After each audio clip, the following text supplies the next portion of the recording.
can turn the world on with her smile, who can take a nothing day and suddenly make it all seem worthwhile. Well, it's you, girl, and you should know it. With each glance and every little movement you show it. Love is all around, no need to waste it. You can have the town, why don't you take it? You're gonna make it after all. You're gonna make it after all.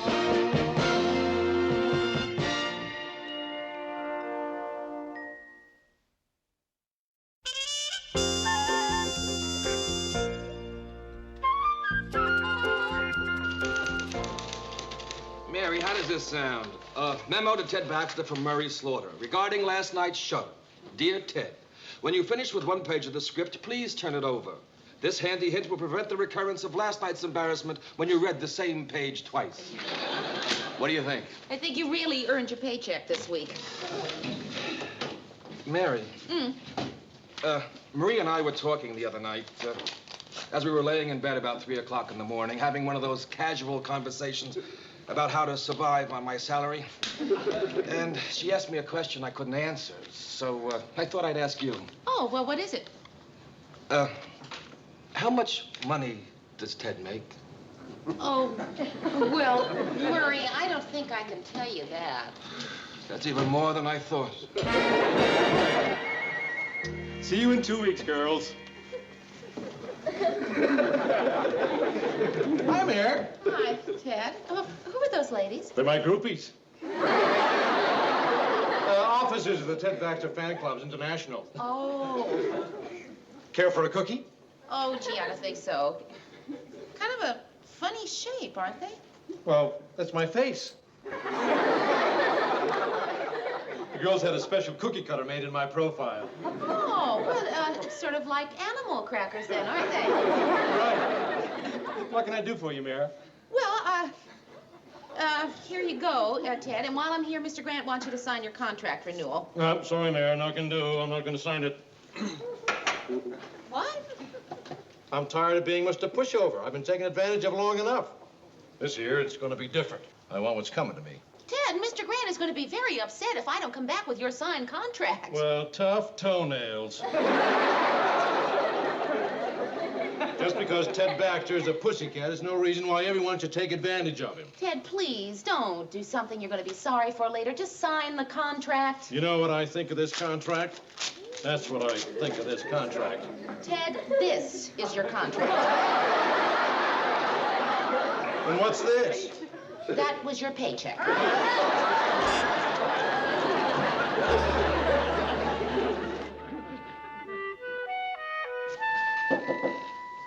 Come in. Hi, Mary. Hi, Ted. Just driving through the neighborhood. Thought I'd drop in. Uh-huh. Oh, you're not Mary. You're Rita. No, Ted, I'm not Rita. I'm Rhoda. Oh, of course. I'm always getting you and Rita confused. You look so much alike. I bet a lot of people do that. Mary! Ted. Well, hi, Mayor. Harvey, what are you doing here? Well, just driving through the neighborhood. I thought I'd drop in. I'm a little concerned about the way my contract negotiations are going. What negotiations? Mr. Grant won't talk about it. Well, that's what I'm concerned about. Mary, look, you're on the inside. What do you think is the top figure I can get? Ted, I think you're getting it. Well, that gives me a rough idea. Look, I was thinking maybe you could use your influence with Lou and help me get a raise. Ted, I really don't think I can do that. Oh, sure you can. Lou respects your opinion. I bet if you told him you thought I should get more money, why he'd do it. I know he would. Ted, are you bribing me? I know. Does that look like a bribe, Rhoda? Maybe in Minneapolis, not in New York. Ted, I can't take this money. Nonsense. It's a gift. Ted! No, just think of it as a small token of my appreciation for all the things you've done in the past. And for what you may do in the future. Ted, I cannot Mary, take it's this just money. a gift, just between friends. Just my way of saying, thanks a lot, kiddo. You're a great little gal. Forgot my coat. Ted, I am not going to talk to Mr. Grant. Oh.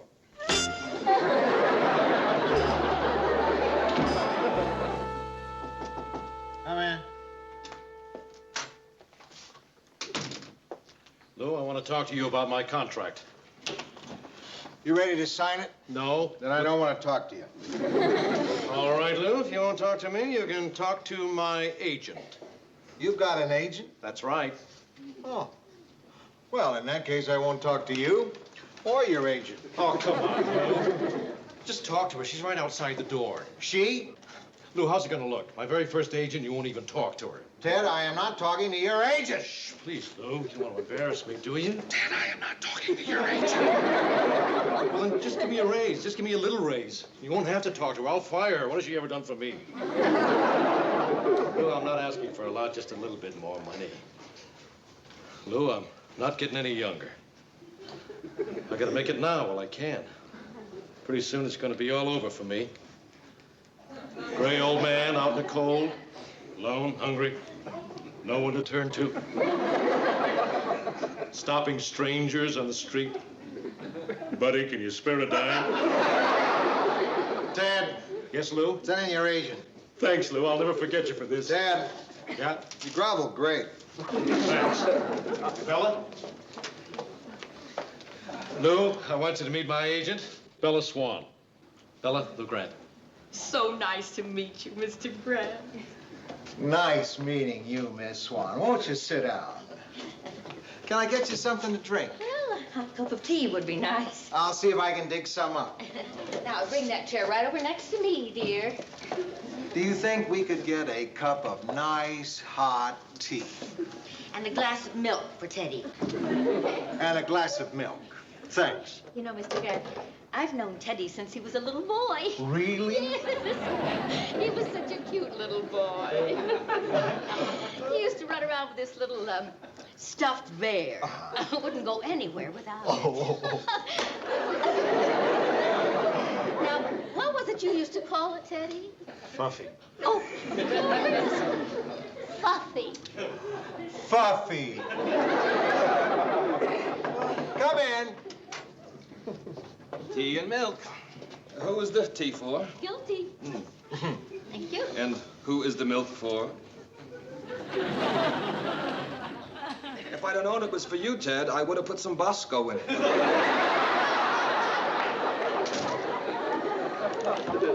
Now, Miss Swan, I think you should know that I do not intend to give Ted any more money. Oh, we don't want any more money, Mr. Grant.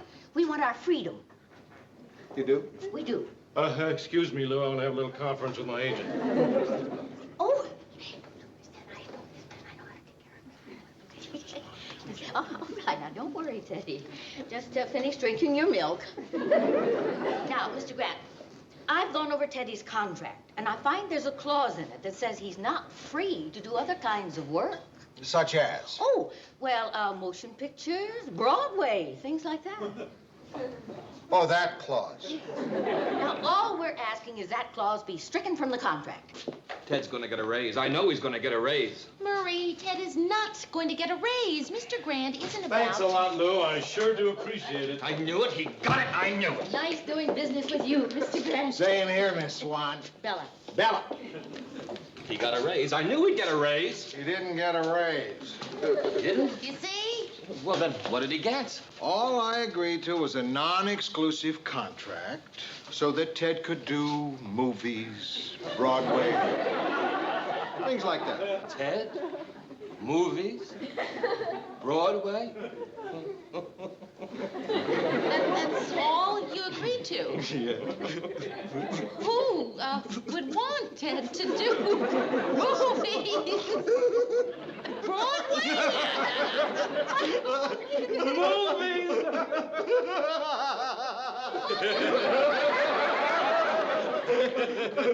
Thanks a lot, Lou. You're welcome. You fell right into our trap.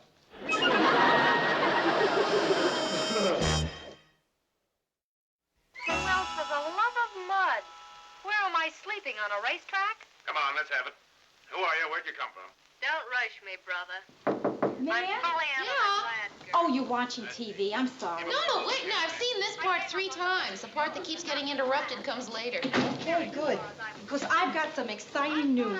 Mary, can I turn down the volume? Yeah, sure. I'll leave the picture so you'll see. Listen, you know the big corner window down at the store that they decorate every Christmas? Yeah. Today they gave it to me. Well, congratulations, I guess. It's a lot of responsibility, kid, and hard work. Christmas windows are not all tinsel and glitter, you know. Really. The guy that did it last year was fired. Why? You want to know what gifts the 3 wise men brought? Portable hair dryer, an electric guitar, and a pair of fiberglass water skis. I think I remember that window. And didn't the manger have wall-to-wall carpeting? Right, the worst. So what are you going to do? Well, it wasn't easy because everything's been done 100 times, Yeah. right? But I finally came up with an idea that I think is truly novel. Yeah, what? Santa's workshop. Oh. I figure if I do Santa's workshop, they can't fire me. Yeah. It's one of your safer numbers. But I'm going to have Santa sitting in his chair, right? He's laughing. Ho, ho, ho. And then from the right side, in comes Mrs. Claus. At least we're assuming it's Mrs. Claus. She's bringing hot chocolate. He likes it, Mayor. Then, down front in the window, there's this assembly line of darling little elves. The first little elf takes a hair-finished toy, puts on the head, hands it to the next little elf, who takes it and paints on a smile. He then hands it to the next little elf, who takes it and puts on hair. He then hands it to the next little elf, who takes it and puts on little shoes. Then all the little elves rejoice, and they congratulate each other. And then they all dance for joy, because they have just built the first little girl elf. That's marvelous. That's really going to be sensational. think so? Here comes the part of the movie I've been wanting to see. Okay, kid, listen, if you really like it, Mayor, I'm gonna go upstairs and, make some rough sketches. You should. Yeah. Bye, Mayor. Get in. We'll be back to Channel 6 Late Movie after these brief commercial announcements. Good evening, ladies and gentlemen. This is Ted Baxter. For years, you've seen me as the anchorman of your favorite news program. When it comes to news, I've always given it to you straight. And tonight, I'm going to give it to you straight about the Slice Right metric slicer. Famous the world over for slicing any type of fruit or vegetable. See how the blade adjusts to any height? Just wait till you see how thin I slice this tomato. Look at that. Isn't that the thinnest slice you've ever seen? Why, I know one lady in St. Paul took her all winter to use up one tomato, and she was feeding a family of 5. Mr. Grant, turn on Channel 6, quick. Slice carrots for creaming, beets for pickling. Slice a whole bushel of cucumbers in less than 20 minutes. Forget about the $5 they were made to sell for. We're cutting the price in half. And today only, we will include this Trim Neat hair trimmer. Like the way my hair looks? I use my Trim Neat every night before I do the 6 o'clock news. Call this number, 201-4823, and call right now. Yes. Oh, hi, Rhoda. Yes, I saw it. Rhoda, it wasn't funny. He's a newsman. He's supposed to have some dignity. Rhoda, will you stop laughing? What? Yes, operator, I will accept an emergency call from Mr. Grant. Did you catch it? Right there for the whole world to see? Ted Baxter, my anchorman, selling a tomato slicer. I saw it, Lou. We all laughed, right? Huh? Movies, Broadway, things like that. Nobody thought that things like that might be commercials, did they? Oh, boy, did we get sucked in. You going bowling, Mr. Grant? No, I've been bowling, Mary. It was the only way I could work off my anger, legally. I looked down that alley, every pin had gray hair and Ted's face. Trouble is, I got so mad, I threw the ball over the pins and hit the wall. My best ball. And I bent it. You'd think with the kind of money we pay him, that'd be enough. Mr. Grant? But no, not Ted. He's not satisfied to make $31,000 a year.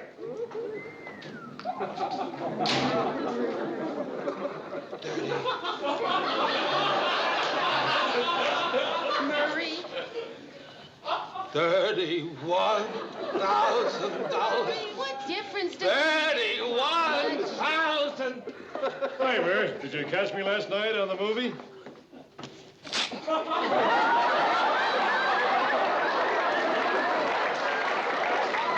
Did you see what he just did? He just reached up and tore my pocket off. Ted, I'm sure it was an accident. Well, it better be. You don't just tear my pocket off like that and get away with it. Ted, excuse me, I gotta see about Murray. Get my pocket back.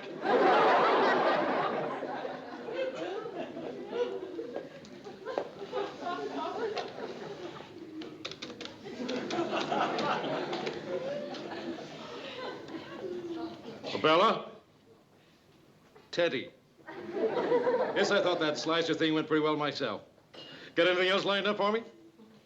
Oh, a dog food commercial, eh? Or they want me to be their spokesman or something?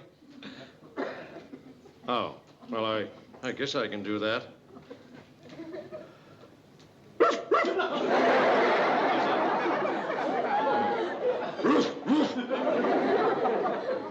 Well, oh, no, I can't do that. I've got my dignity to think about. After all, I am an anchor man. Tell him I'll bark, but I won't pant.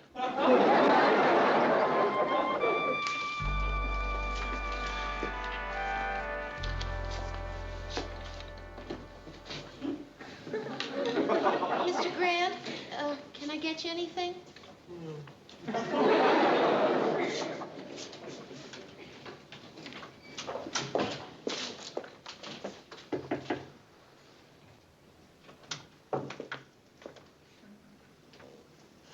Mr. Grant, what is it?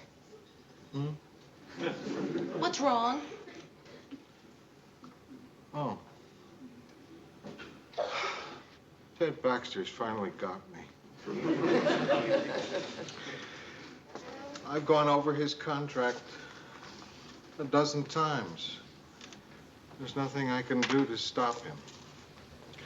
First, it was that tomato slicer. Then it was that commercial for that woman's product. I didn't even know what it was. I had to ask my wife what they used it for. She wasn't sure.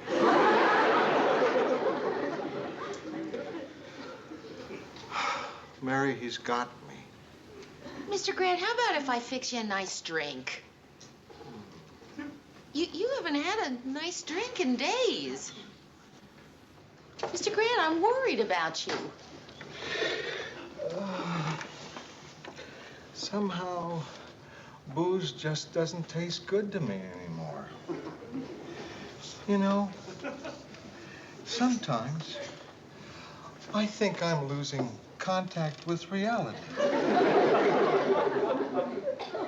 Like last night, I was watching a movie on TV, you know, to try and forget. And this dog food commercial came on. And I could have sworn I heard a dog bark that sounded just like Ted. Mr. Grant, isn't there anything I can do? No. The news is on. You want to watch the news? I suppose so. I've turned it on very softly. Mr. Grant, doesn't it just make you mad? I mean, wouldn't you like to really chew Ted out?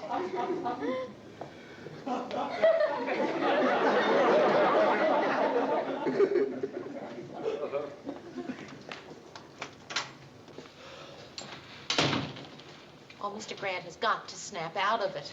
He's so quiet. He hasn't yelled at anybody in days. He's not drinking. This is terrible. 31,000. Good evening. This is Ted Baxter in the 6 o'clock news. The Soviet Union announced today that talks with China over disputed border areas have been broken off. This and other top stories of the day after this brief commercial message.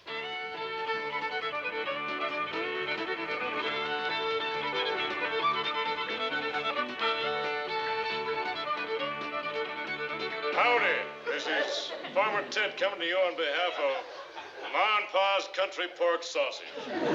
Farmer Ted? Oh, no, not on our show. Mm-hmm. Ooh-wee. They're good. Murray, why didn't we check the film Country commercials pork before sausage. they went on the air? Down-home blend of herbs and spices for a lip-smacking, finger-licking treat. Mm-hmm. Remember, Ma and Pa's Country Pork Sausage, the sausage that lets you make a pig of yourself. Yes, sir,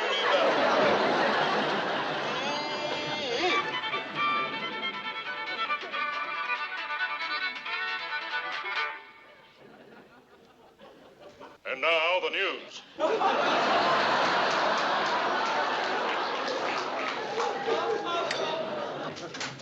Mary, when Farmer Ted finishes the news, tell him to mosey his keister into my office.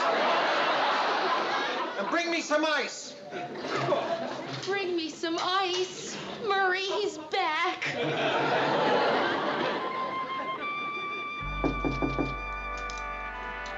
Come in. Do you want to see me, Lou? Come in, Ted. Come on.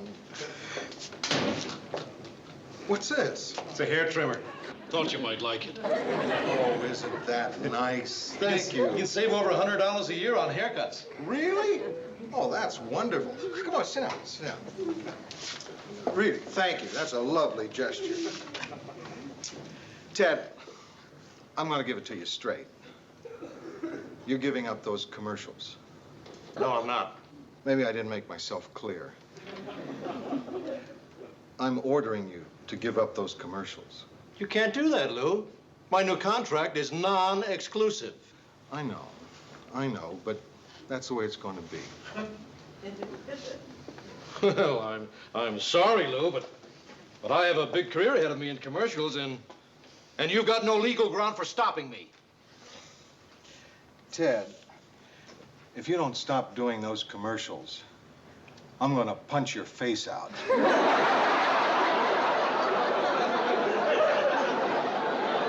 What? I said I'll punch your face out. You can't do that. Why not? Well, it's against the law. I'll have you arrested. Be too late. Your face will be gone. It's going to be pretty hard finding work with a broken face, Ted. You're not serious. Are you? You are serious. You can run, Ted, but you can't hide. I know where you live. I know where you eat. I know where you do your laundry. And wherever you go, I'll be waiting for you. You're bluffing. I have a terrible temper, Ted. You want to see what I did to a bowling ball? No. But I don't want you to think I'm not a reasonable man. How much do you figure to make doing those commercials? Fella said maybe 30, 40,000 a year. Mm-hmm. I'll give you a raise. $25 a week. 25 bucks a week, or I punch your face out. sounds reasonable, I'll take it. Good. Lou, I'm taking my hair trimmer back.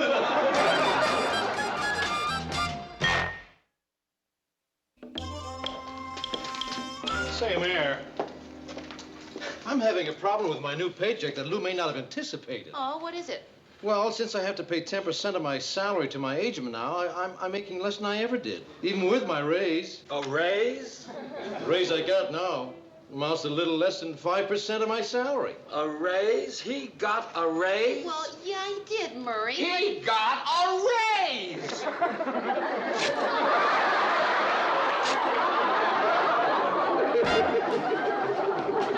Now, that time was no accident.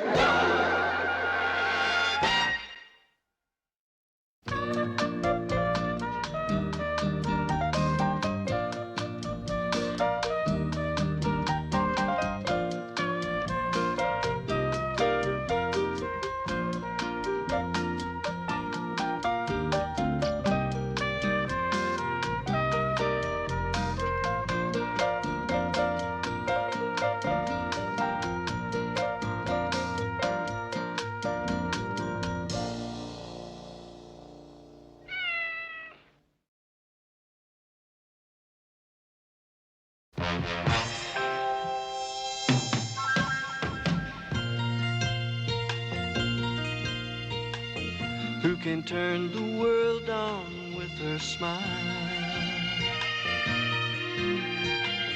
Who can take a nothing day and suddenly make it all seem worthwhile? Well, it's you, girl, and you should know it. With each glance and every little movement you show it. Love is all around, no need to waste it. You can have the town, why don't you take it? You're gonna make it after all. You're gonna make it after all.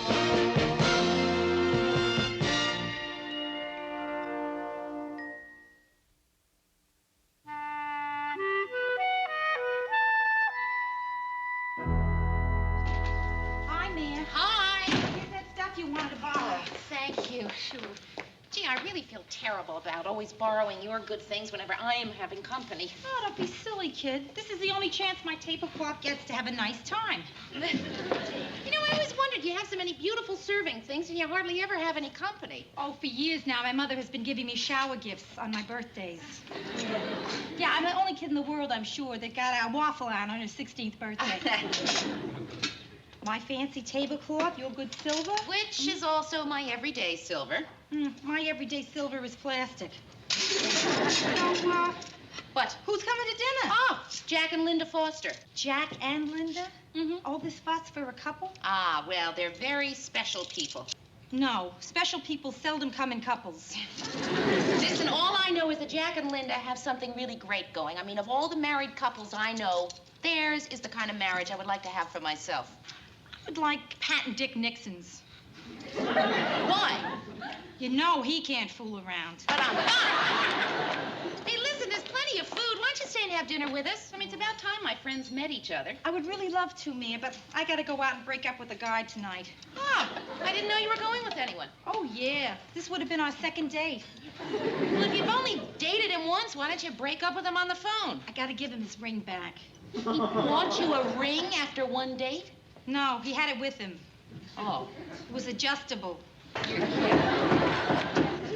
had a decoder on it. Hello. Hello, Mayor. Oh, Linda, don't you look great? Well, that's what a week skiing in Aspen will do for you. Baby. Yeah.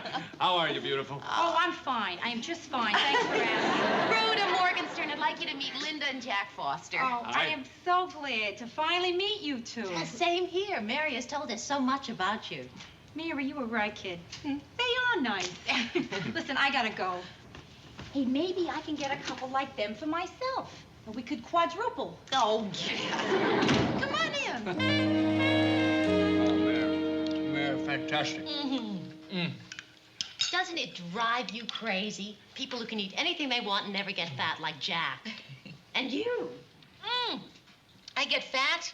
When? I am fat right now. What are you talking about? It's true. I got on the scale this morning and I weighed 120 big ones. The diet begins tomorrow. You're incredible. Yeah, how much do you weigh? Almost as much as you do.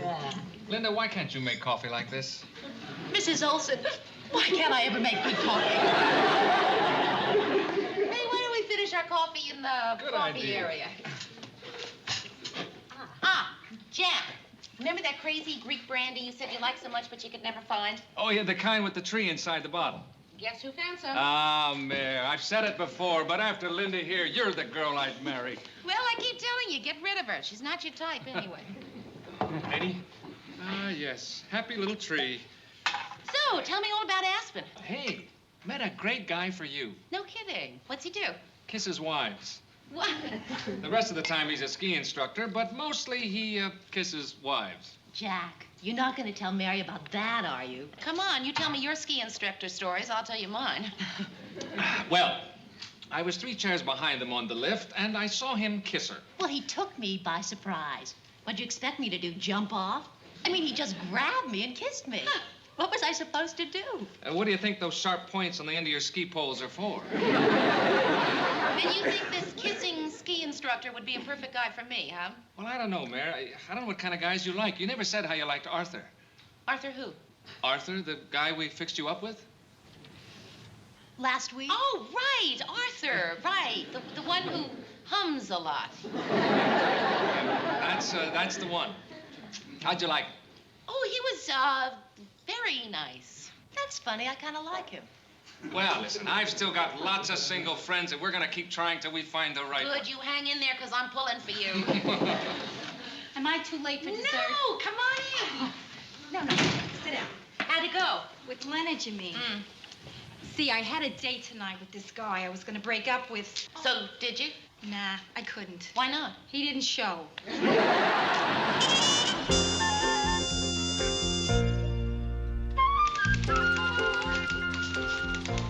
Where's Ted? We're on the air in 10 minutes. Well, he went to get a haircut over 2 hours ago. I don't know what's taking him so long. Well, maybe he's trying to find a barber who gives lollipops. The ratings came in. Oh, how are they this month? The question should be, where are they this month? Listen, if Ted doesn't show up, I think we'll try a little experiment. Go on the air without him and see if dead air does better than he does.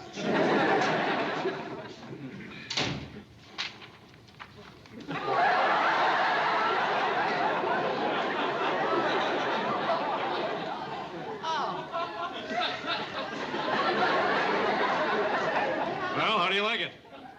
Ted, it's terrific. Would you buy a used chariot from this man? And my hairstyle. How do you like it, Mayor? Well, Ted, it's just, I think so, too. Look at this. Notice how it all falls naturally back into place? Oh, yeah. Everything but your eyes. Ted, I cannot believe that you would spend money to have your hair styled. When you're a big celeb, you can work these things out, you know? I told him I'd plug his barbershop on the news. Oh, well, Ted, I'm sorry, but I can't let you do that. Oh, sure you can. Of course, I didn't tell him he'd have to be robbed, burned down, or picketed before I could do it.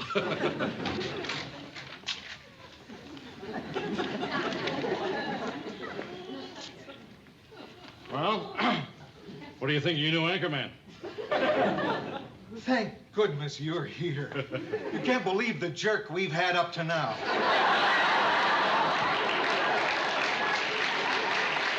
It's not funny, Lou. Ted, you're on the air in I 4 know, minutes. I know. Oh, Mary, look, if your car's still in the garage, I'll give you a lift home after the show. Oh, well, thanks anyway, Murray, but I have a dinner date. Huh? New boyfriend? No, an old couple.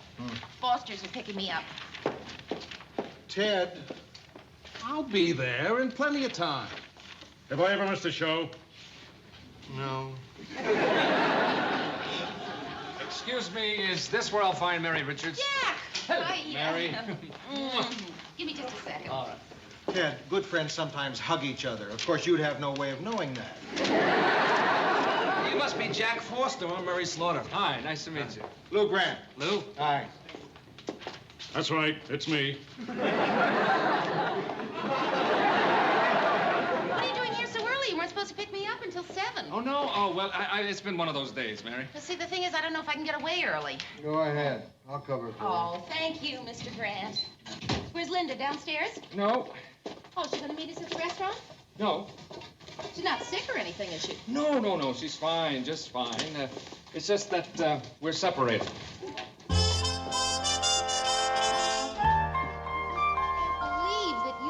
Aren't going to be able to work this thing out. I know. It's... Hiya.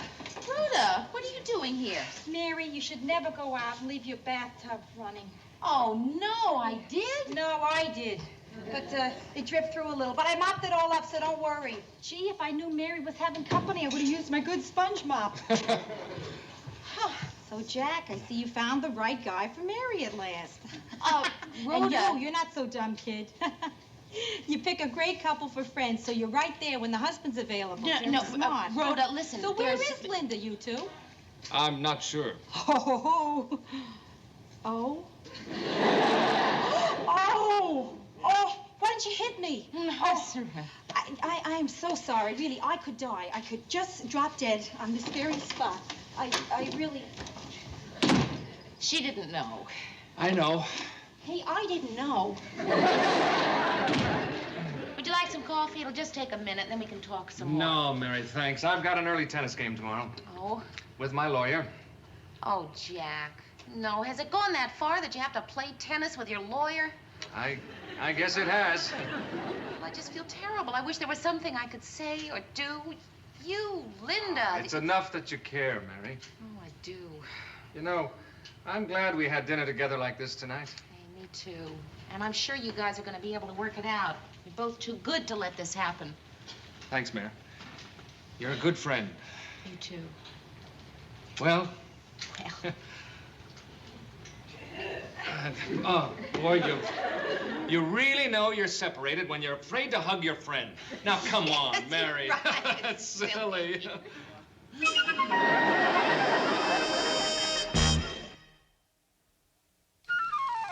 You know what really bothers me? They're seeing their lawyers. Now I'm afraid they won't get back together. Well, it all depends on how good the lawyer is. If he's really good, they don't have a chance. You know, that's true, isn't it? Oh, my cousin. Oh, he was the greatest divorce lawyer. He used to chase cars with just married on the back. Terrific, Rhoda. I am really upset and you're making jokes. Mary, I'm only doing this, dear girl, because you had the tendency of taking these things like they're the end of the world. And they're not. I'm not going to say any more. The next thing I was going to say would really shock you. Oh, gee, Rhoda, I kind of doubt that. All right, here it goes. Your friend, Jack, Yes. formerly of Jack and Linda, is going to call you up and ask you for a date. No. Morgenstern predicts. Well, I wouldn't go out with him. No, I know, not on a date you wouldn't, but if he asked you out to discuss his marriage, would you do that? Well, of course I would. That will be your first date. Well, I've already done that. Aha! I'm 1 for 1. Hello? Oh, hi, Jack. Well, I'm fine, thank you. How are you? Oh, listen, I'm glad we had that talk, too. You're welcome. Oh, Jack, that's a great idea. Linda will love it. How could anyone say no to dinner and roses? Me? Well, okay, sure. 8 o'clock will be just fine. Bye.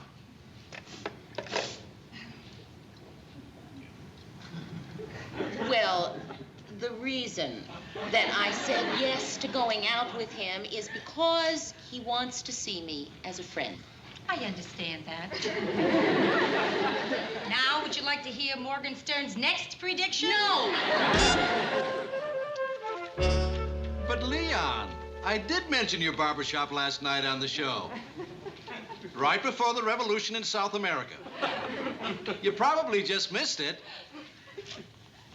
You saw the whole show, huh? Well, I thought I did. Look, I'll do it tonight.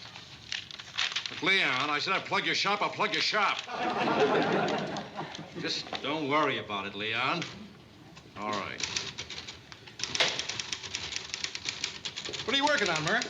Oh, a story about a meeting of all the Arab chiefs of state. Any chance of working the name Leon Silverman into that? Hi, Mayor.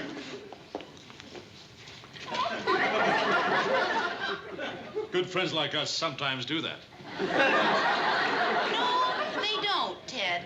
Not ever again.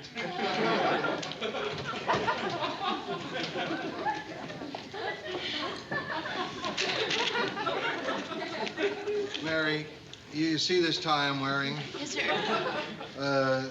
Janie gave it to me, and I haven't had the nerve to wear it. But I'm having lunch with her today, and I think I ought to. But, well, I don't know if I can go through it. What do you think? Well, Mr. Grant, I like it. Yeah? Look, it's bright, it's wide, right in style. I guess everybody likes it. If only somebody would say they didn't like it. I don't like it, Lou. I think it's really hideous. My daughter bought me this tie. Oh. Well, let me look at it again, Lou. Maybe under another light, Lou. Hey, Murray, can I ask you something? Sure, anything. Would you say you and Marie have a good marriage? Is that your question, or did my wife leave a message while I was out? It's my question. No, well, I guess it's a good marriage. But on the other hand, I also think this is a good job. Why? Oh, I know. It's good to know there are some good marriages left. Yeah. I could only think of one thing that could make us get divorced. What? If she invited Ted for dinner. Oh, everybody takes divorce so lightly. Well, it's not so rare, Mary. It happens a lot. Hey, Ted, remember that show we did last week on the divorce? Did you remember the statistics? What was that again, Murr? I almost asked Ted a question. Go ahead, Murray, ask. It's all right, Ted, it's all right. Ask me, please. Well, do you remember that night we did the show on divorce? Yes.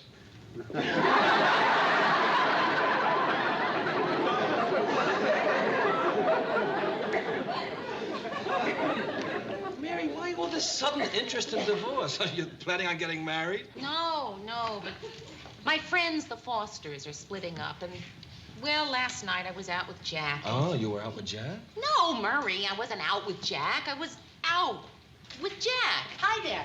Linda! I know it's lunchtime, but I took a chance you might be here. Linda! Well, hi. Gee, I'm glad you did. And, well, listen, now that you mention it, how about lunch? Gee, I can't. I should be at work now. Uh-huh. Well, you want to have lunch, or... I can't. Right, you said that.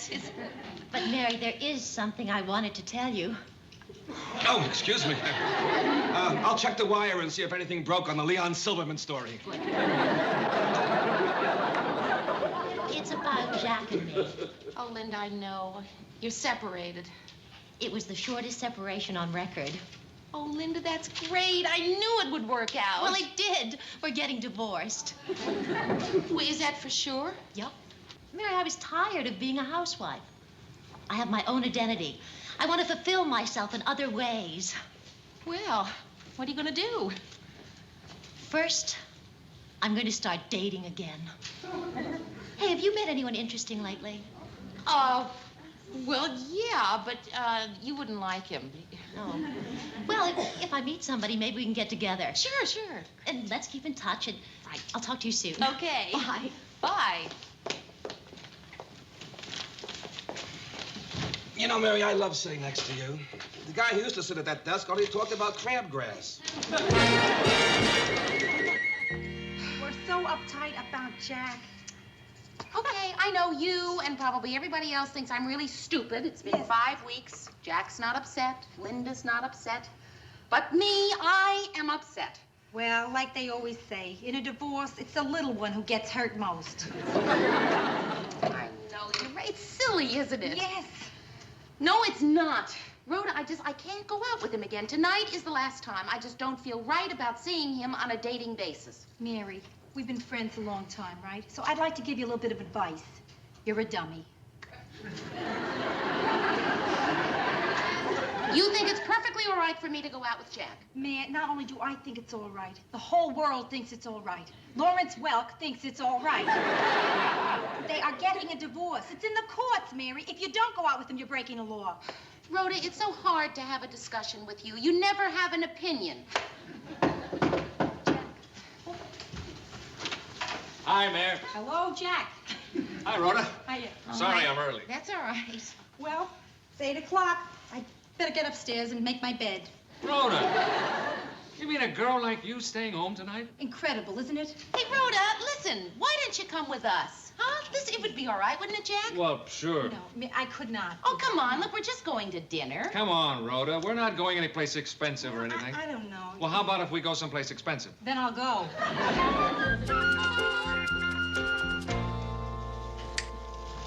Boy, what a fancy restaurant. I mean, everything that came out was flaming, including the busboy. I'm glad you liked it, Rhoda. Oh, yeah, I did. But, you know, it was not right that you paid for me. No.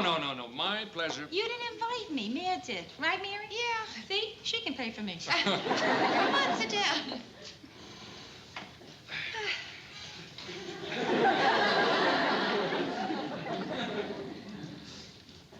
How about coffee? Fine. I'll help you.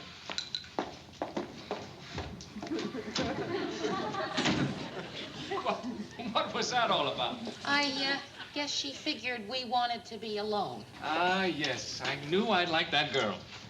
Mary, I think it's time for you and me to be honest with each other. Oh, gosh, Jack, I don't think it's time for that. Now, listen. No, Please, even when Linda and I were married... Absolutely not. Mary, Okay.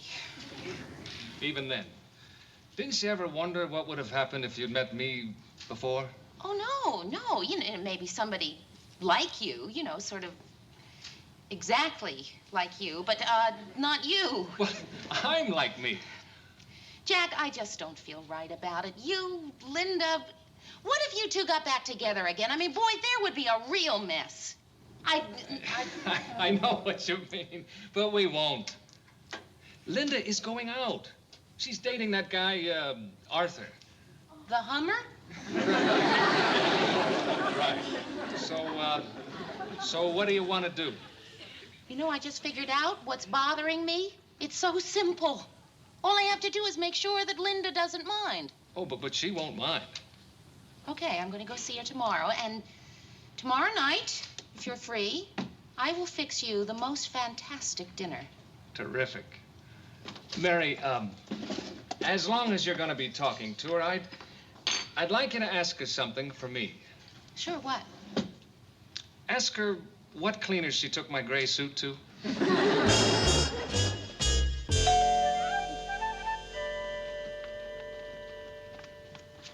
Hi, Mary. Hello, Linda. Come on in. Well, everything looks the same. I thought it would have changed a little, but it hasn't. It's exactly the same, almost. Oh, Mary, you remember Arthur Price? Sure, yes. Of course, you dated him. Right.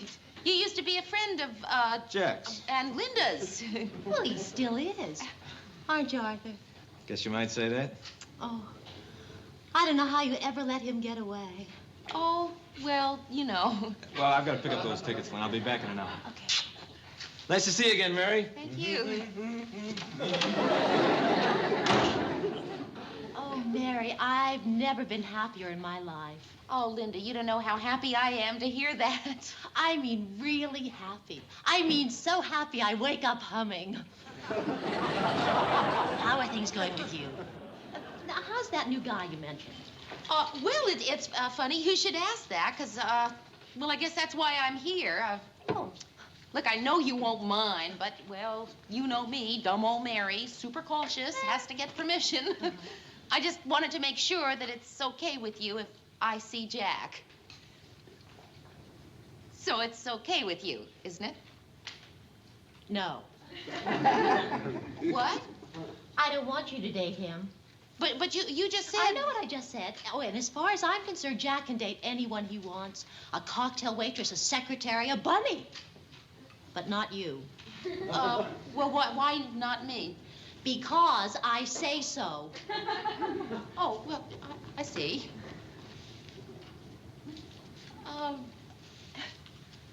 What about after the divorce? No. Well, what about if you and Arthur got married? No. Well, look it. After you and Arthur are married, then you can't tell me no anymore. And, where's Jack's gray suit?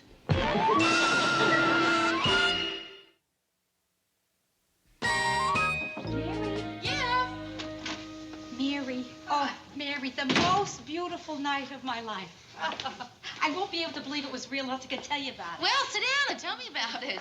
Well, I thought you went out with Leonard to break up with him. Yeah, I did. Oh, we had the most gorgeous dinner. Candlelight, soft music, dancing. It was just terrific, really. Well, then you didn't break up with him. No, I did. And it was beautiful.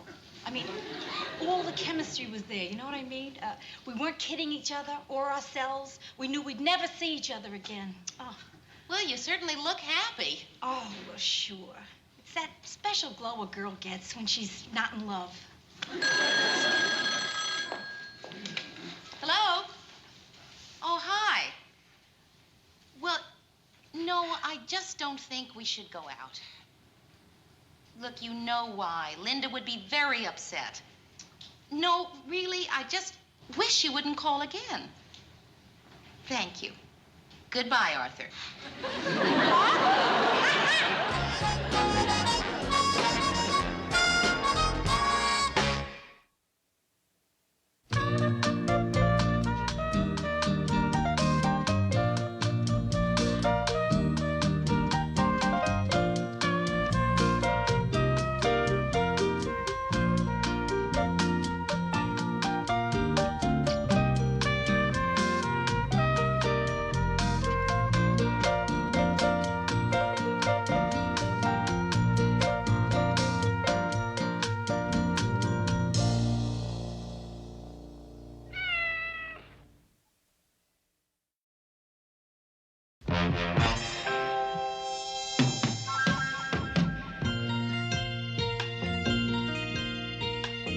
who can turn the world on with her smile, who can take a nothing day and suddenly make it all seem worthwhile. Well, it's you, girl, and you should know it.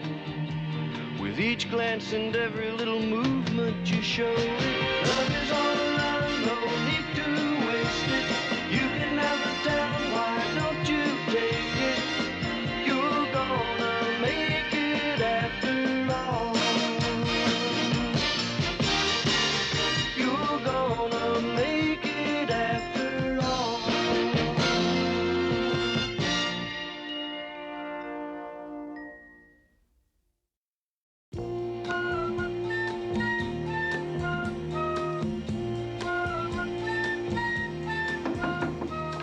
Coming! Hi there! I had no idea you'd be so thrilled to see me. Come on in. I was about to go into 2 choruses of happy birthday to you. Just got 2 questions for you, Mayor. Do you have any aspirin, and whose birthday is it? Sure, and my mother's. In the medicine cabinet, right? Right. I'm taking my mother and father to Emilio's for dinner to celebrate. Oh, that's nice. Hmm. Hey, where is it? Over on Nicollet Avenue. No, the aspirin. Oh. Upper left-hand corner. Oh, yeah, I see it. Boy, Mary, you are really well organized. What do you mean? Oh, you're the only person I know who keeps a medicine cabinet in alphabetical order.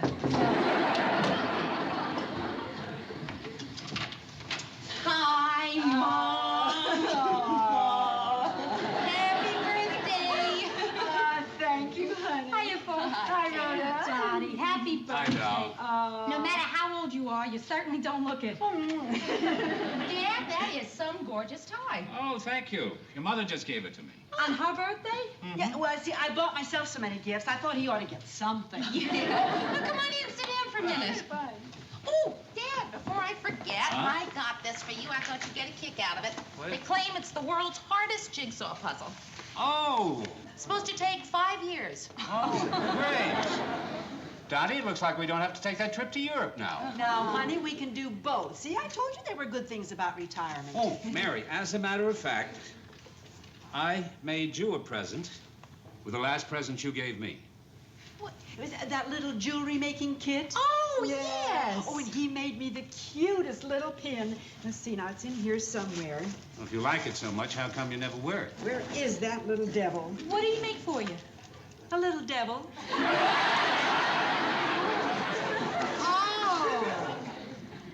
Oh, isn't this terrific?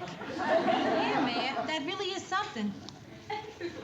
What is this? A heart. Aren't hearts usually heart-shaped?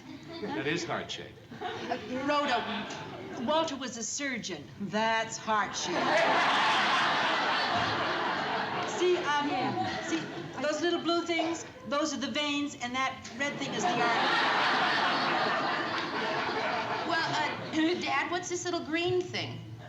Oh, that's where I ran out a little blue thing. Say, it'll look great with that dress you've got on. Oh, well, then I'll wear it. Thank you, Dad. Oh, just a pin. Hey, what is this, some Protestant custom? I mean, it's your birthday, and everybody's gotten a gift but you. I am wearing my gift from Walt. Oh, Ta-da. That is sharp. Oh, is that what I got you this year? My taste is improving. I hated the one I gave you last year. Well, I love them both, and thank you, sweetheart. Oh, you're welcome. Now that I'm up, I'm gonna go and wash my hands. That banister of yours is still dirty. Gee, Dad, your hands don't look dirty. I know, but I can feel it. I never thought I would say this, but your father's driving you right up the wall. Oh, honey, retirement really doesn't agree with him. He's still having a hard time finding things to do? Yeah, last week he must have taken my temperature at least 100 times. Oh, Mom, I think that's kind of sweet. Oh, that's what I thought. But you know, he seemed so disappointed when it was normal. Well, ready to go? Yeah, sure, all set. Rhoda, honey, we'd love it if you could join us for dinner. Well, I am dressed for it. But I got this headache and a sort of a sore throat. Oh? Oh, yes. Yes, you go right up and go to bed. I'll get out of the car and get my bag. I want to give you a shot. Now, please, Doc, no, I don't want you to go into any trouble. No, that's all right. I'd like to feel useful around here. Hey, Rhoda, if he wants to take out your appendix, don't let him. Never on a first date.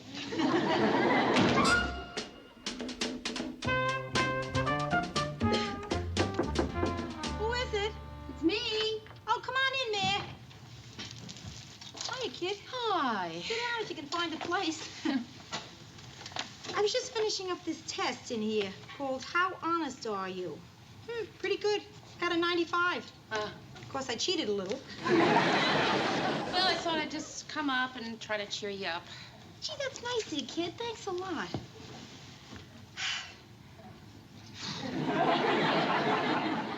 Well, when does this cheering up start?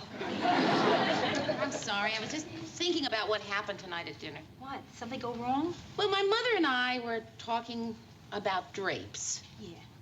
And all of a sudden, my father joined in. So? He never cared about drapes before. I mean, I don't think he even knew we had drapes. He was always out fighting an epidemic or something. And now, all of a sudden, he's talking about drapes. It's just sad. I'm gonna make you some tea. Nice. You'll feel better. Terrific tea bag. Came with the apartment. Listen, Mary, doesn't your father have any hobbies? Besides making midget hearts. Well, golf. Well, that's good. That's Rhoda, you need somebody to play golf with. Yeah. They only moved here 3 weeks ago, but he hasn't made any friends yet. My mother joined one of Phyllis's clubs right away, and of course she has me, but boy, in this town, it isn't easy to find a man to have fun with. You're telling me? Mr. Grant, can I get your signature? And, do you know what you're doing for lunch today? How many guesses do I get? Okay, you're gonna have lunch with my father and me. Am I? He's a surgeon, right? Yes, he is. Yeah. I used to go fishing with a surgeon. Boy, could that man clean a fish. Of course, every once in a while, he had a tendency to try and save one. Okay. What's that? It's a heart. It doesn't beat or anything, does it? It's a little pin. My father made it for me. He's coming to lunch today. I'm hoping he and Mr. Grant will become friends. Well, you know, when a man is over 40, he doesn't like to be told who to play with. I hope they hit it off. I paid over $12 for a couple of tickets to the ball game. Well, what did you pay for them for? Ed, the sportscaster always has them for free. No. If you're a woman with Ed, they're not really for free. How do you like those guys? What's the matter? Station's cheapo health plan won't pay for my annual tune-up. Tune-up? I meant my checkup. Oh, good. For a minute, I had a picture of you up there on the old lube rack. Mary? Ah, Daddy, hi. Hi, doll. Daddy, this is Ted Baxter. Oh? You've seen him do the news. I certainly have. Thank you. Thank you very much. It's very nice of you to say that. I certainly appreciate it. Of course, this little girl here helped make me what I am. No, Ted, you've done it all by yourself. Well... Mr. Grant, I'd like you to meet my father, Walter Richards. Daddy, this is Lou Grant. So, you're Mary's boss. Yeah. And you're Mary's father. Well then, shall we go? My, it isn't every day I get to have lunch with my two favorite men. Oh. How come they didn't invite me? Because Mary's looking for someone her father could enjoy being with. Oh, well, that explains it.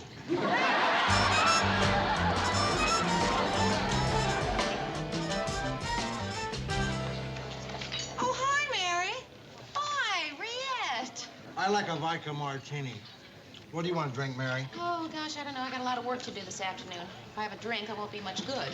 If I don't have a drink, I won't be any good. Well, I'll have a Bloody Mary, but without the vodka.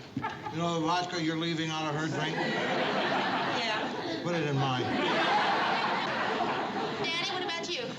I'll pass. You sure? Yeah, be sure, because I hate making 2 trips. Daddy, thank you. Daddy, you used to have a drink every now and then. Well, that was before all the evidence was in about what it does to you. You know, most people think that alcohol is a relaxant. It's actually a depressant. I enjoy getting a little depressed now. As a matter of fact, every once in a while, I like to go out and get stinking gloomy.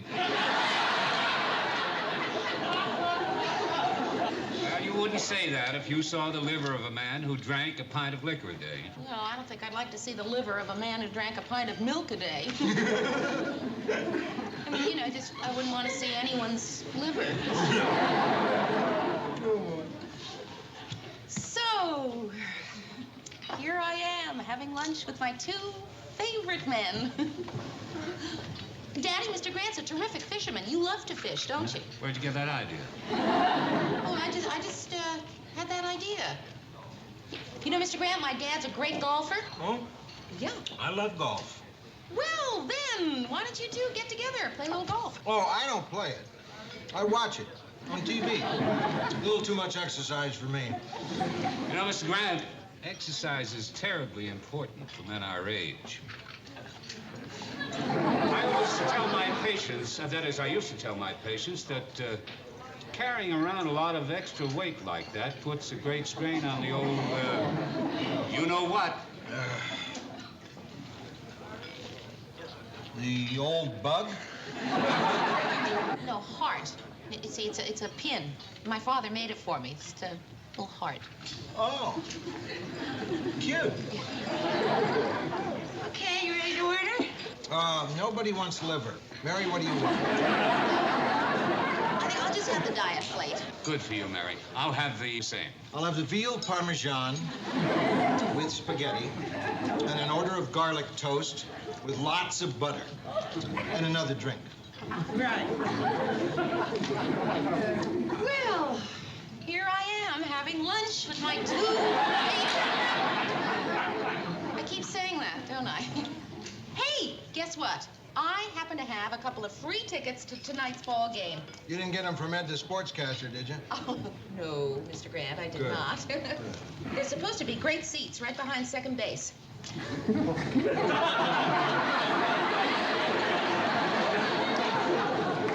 Put them in center field. No, kidding. I didn't know they were that good. So, if you guys are interested... No, thanks, Mary. I think I'm going to be busy tonight. Mr. Grant... So am I, dear. Rayette, would you like a couple of tickets to tonight's ball game? Oh, no, thank you. I get all the free tickets I need from Ed the sportscaster.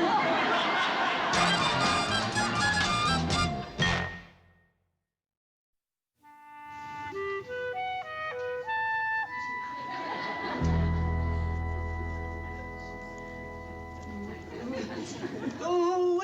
Well, now, Mom, just be patient. Takes a little time. Oh, you sound just like my mother. She was always trying to teach me to do this, but I could never get the hang of it. Maybe needlepoint skips every other generation.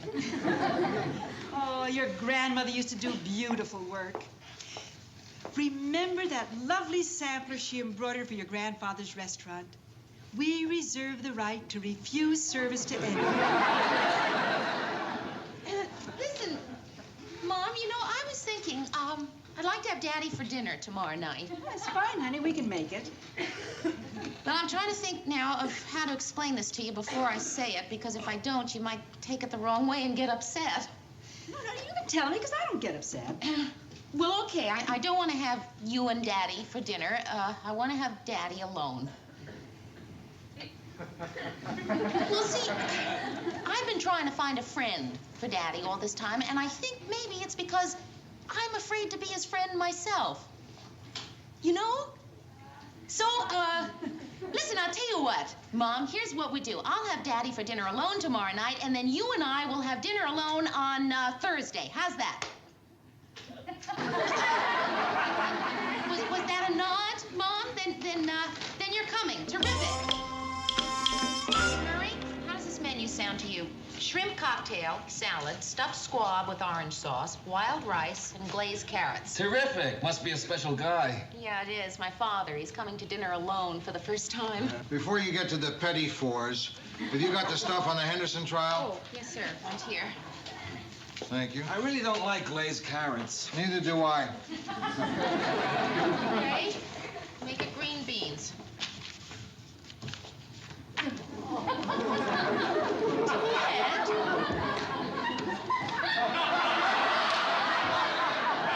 Hi, guys.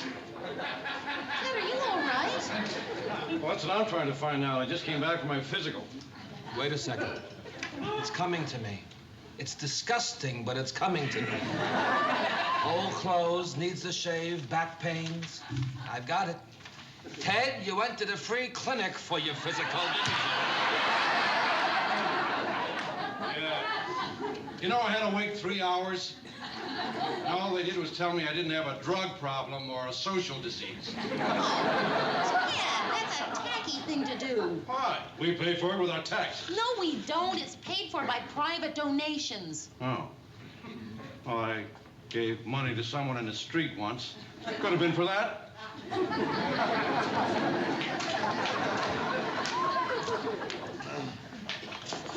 Thanks.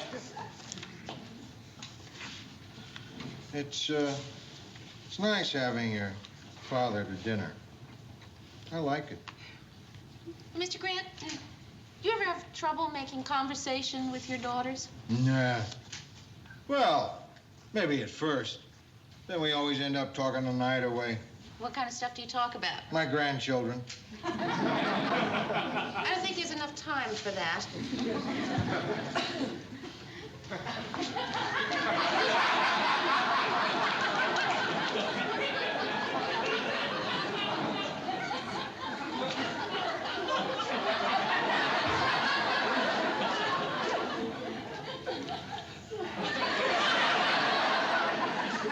Ted, your shoe's untied. Hiya,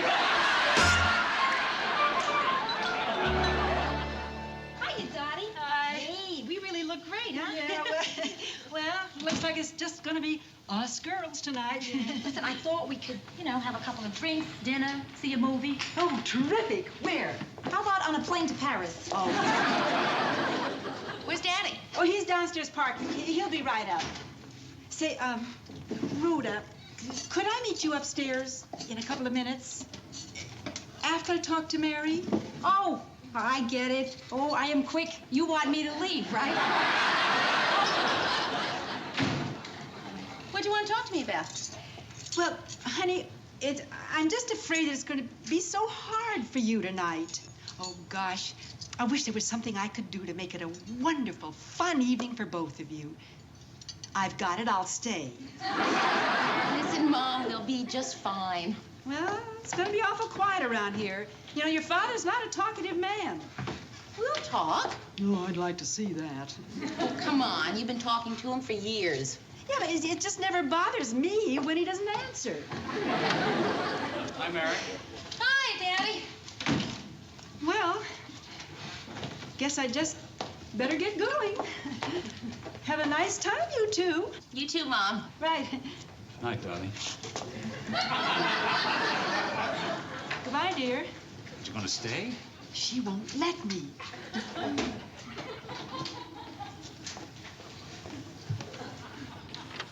Don't forget to take your pill. I won't.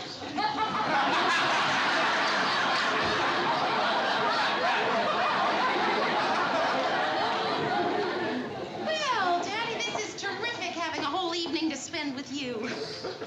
Uh-huh. What's this all about? Oh, nothing special. It's just that I thought it would be nice if you and I spent some time together alone. We don't often get a chance to do that, and so I just thought it would be nice to do that.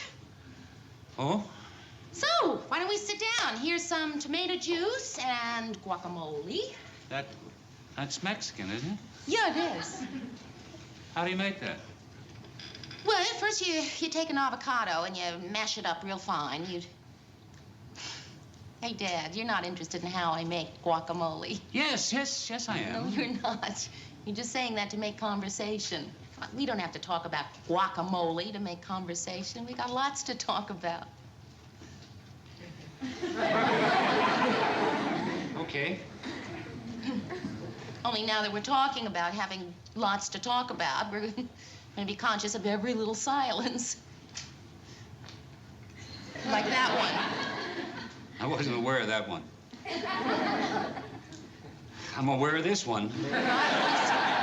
So come on, let's just talk, okay? Oh, guess who I ran into the other day? Bobby Morgan. No kidding. Yeah, I did. Who's Bobby Morgan? Dad, you remember he's the boy I went with when I was a senior in high school? Come on, Dad, you remember you and Mom came home early one night. You found Bobby and me with the lights out. I never trusted that kid. He's a priest now. I never trusted that priest. Dad, come on, he was senior class president, valedictorian. I didn't know that. Yeah, well, he was. He'd come to my graduation, you probably would have known that. He gave the farewell speech. Were you mad because I didn't hear his farewell speech? No. No, I'm mad because you didn't hear the class poem I wrote. Oh, Mary, I couldn't help that. I know. You had to do that gallbladder operation. Oh, no. No, it wasn't a gallbladder. That was tonsillectomy. You missed my graduation for a tonsillectomy? Mom told me it was an emergency gallbladder thing, you know, which I could see. But a tonsillectomy? Yeah, but he had adenoids, too. Besides, I thought I could make it, but once I got in there, I got held up. Gee, I worked for months on that poem, you know? I mean, some people thought it was pretty good. Well, so did I. Oh, come on, Dad. You didn't even hear it. Oh? So here's to the halls of wisdom to which we say goodbye. We'll never be the same again, so farewell, Roseburg High. How'd you know that? I was listening outside your door when you were practicing. Did you like it? I remembered it, didn't I? Well, why'd you wait till now to say something? I mean, why didn't you tell me then? Ow. What happened? No, there, I just cut myself. It's okay. It's just a tiny one. Come on, let me look at it. No. When you were a little girl, you wouldn't let me look when you cut yourself. I was always afraid you'd stitch it up. Come on. You don't cry when you cut your finger anymore? No. What does make you cry? Oh, mostly dumb things. Got any bandages? Yeah, I keep a few in here. I cut myself a lot. No, I never could handle these things. Here. Mary? Are you ever lonely? No, not too often, Daddy. I have a good life. I'm glad. Because I'm sorry about your graduation. Anything else I missed. I love you, baby. Well, it isn't always dumb things that make me cry. There, that should be all right. Careful how you handle knives. Hey, Daddy. Hmm? You bandaged the wrong finger.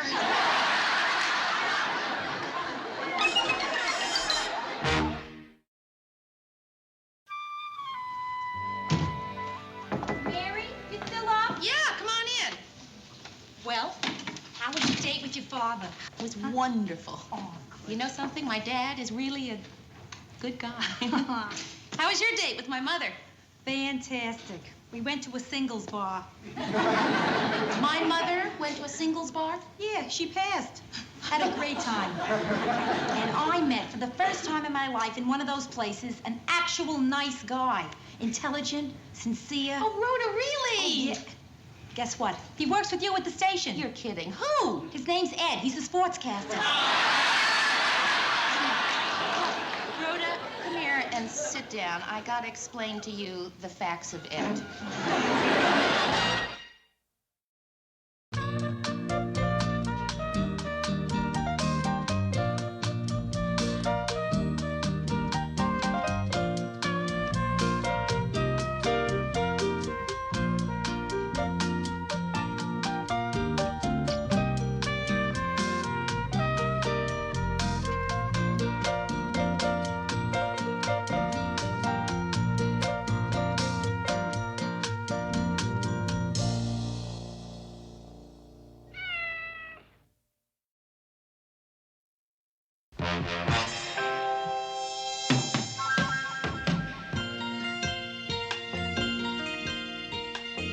Who can turn the world on with her smile? Who can take a nothing day and suddenly make it all seem worthwhile? Well, it's you, girl, and you should know it. With each glance and every little movement you show it. Love is all around, no need to waste it. You can never tell, why don't you take it? You're gonna make it after all. You're gonna make it after all.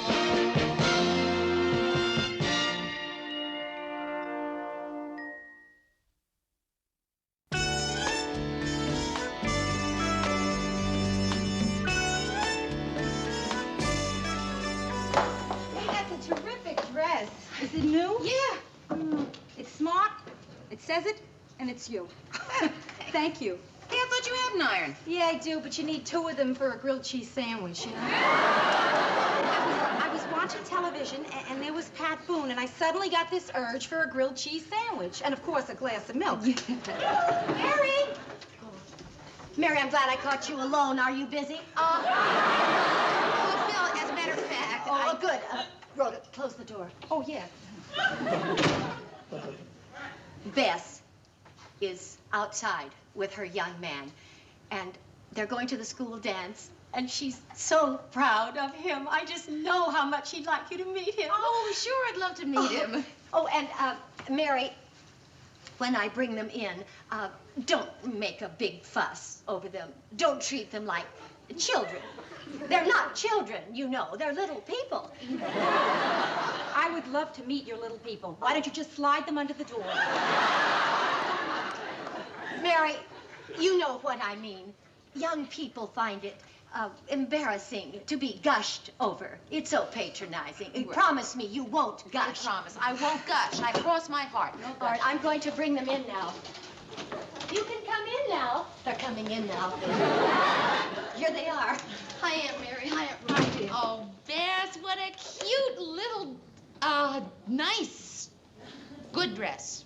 Thanks, Aunt Mary. This is my friend William Campbell, Mary Richards. Hello, William. Nice to meet you. You didn't tell me your aunt was such a beautiful woman. Oh, well, thank you. Isn't he cute and so polite? Hi, Rhoda Morgenstern. Beautiful Aunt Mary's good-natured friend. Yeah. Nice to meet you. Aren't they the cutest little things you ever saw? This? Miss Richards, Bess mentioned you work in a newsroom at WJM. Uh-huh. Well, I'm very interested in news. Oh, well, I tell you, anytime you want to, come down to the station and look around, huh? Thanks, I like that. Okay. Everybody, I am late. I'm sorry. I gotta run. I gotta meet my date downtown in 5 minutes. Well, if Miss Richards is going downtown, maybe she could drop us off and save you a trip. Oh, Mary? Yeah, sure. I don't see why not. Well, you two have a wonderful time now. Remember, there's no curfew. Whenever you two decide to come home, it's all right with Lars and me. Bye. And I'll be in the parking lot at 9:45. Well, here you are again, Rhoda, watching the girls go off on their dates. Oh, I know what you mean, Phyllis. Have to go up those stairs to that lonely room and spend an unexciting evening with a book. Whereas you get to spend an exciting evening with Lars, watching him try to wake up his leg.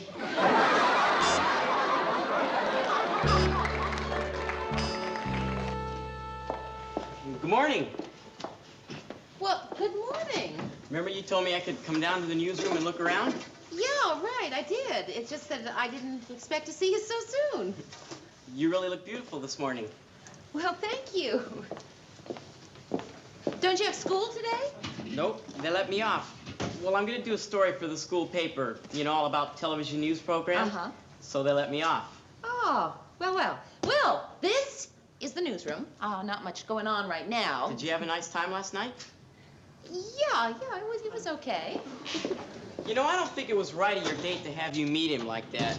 I mean, I may be old-fashioned, but the right thing to do would have been to pick you up at your apartment. You know, I couldn't agree with you more. Guess we're both old-fashioned, huh?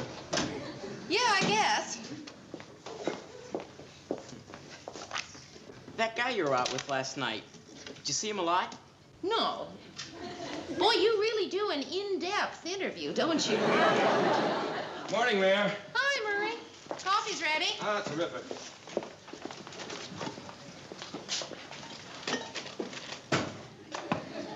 Murray, I would like you to meet William Campbell. William is doing a story on the newsroom for his school paper. Well, I'm always pleased to meet a fellow journalist. Thank you. May I have a cup of coffee? Yeah, sure. How do you take it? Black, with sugar. How many sugars? 6.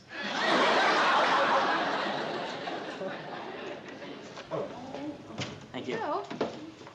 Now what are you gonna do? Now, what am I gonna do? I guess I'm gonna sharpen a pencil.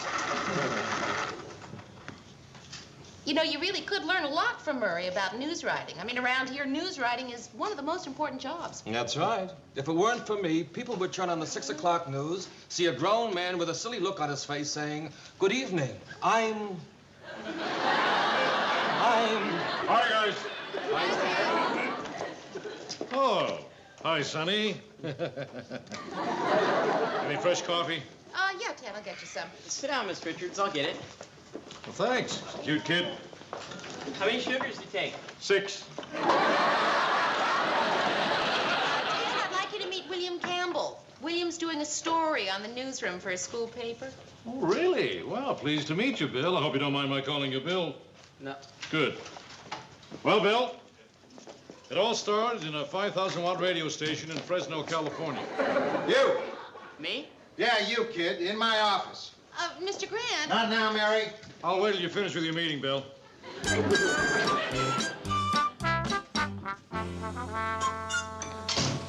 What did Mr. Grant want? Well, either I shape up or I'm fired. I thought I was a mail boy. That's Lou. Everybody under the age of 20 looks alike. Mary, will you handle this? Yes, sir. Mail. Sorry, I'm late. You're not the mail boy. No, Mr. Grant, this is the mail boy. Come here, kid. Listen, about that in there, about what I said, you know, if I sounded a little tough, well, that was because, here's a buck. Anyway, the turning point in my career came one night when I heard the lonely clickety-clack of the railway train. It seemed to be saying to me over and over, go into television, go into television. And then the train said, and you'll be bad, and you'll be bad, and you'll be bad. He wouldn't let me out of his sight the entire day. I cannot figure it out, ma'am. He met you and I at the same time, and yet he picked you.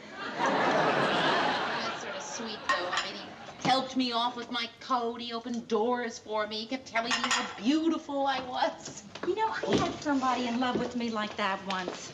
Freckles, chocolate stains on his face, runny nose. He was a stockbroker. Who is it? It's me, Mary. William. Mary, William, ho-ho, first name basis already, huh? Hello. Hi. You really look beautiful tonight. This is where I came in. See you later, Mayor. Nice to see you again. Rhoda, must you go? That's very nice of you, Mayor, but you know what they say, three's a crowd. Besides that, I can tell you two young people would like to be alone. I was in the neighborhood and there was something I felt I had to tell you. Oh? Mary, I lied to you. I'm not on the school paper. I just used that as an excuse to spend a day with you. Did you forgive me? Well, Yeah, I don't see why not. Good. Can I come in for a minute? Oh, yeah, sure, come on in. I also remember you told me you liked a good conversation, so I thought maybe tonight we could just sit around and get to know each other better.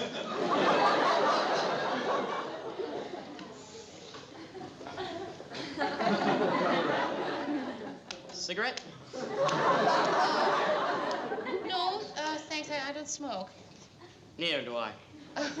Well, then, I guess we won't be needing these, will we?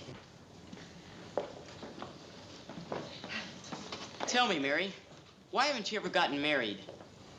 Oh, just never met the right guy, I guess.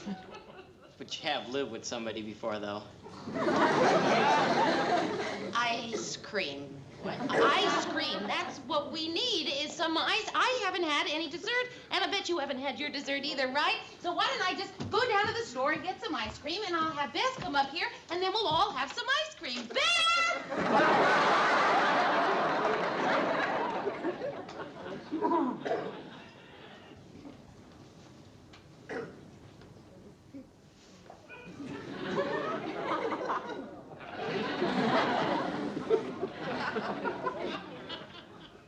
Hi, Aunt Mary told me you're up here.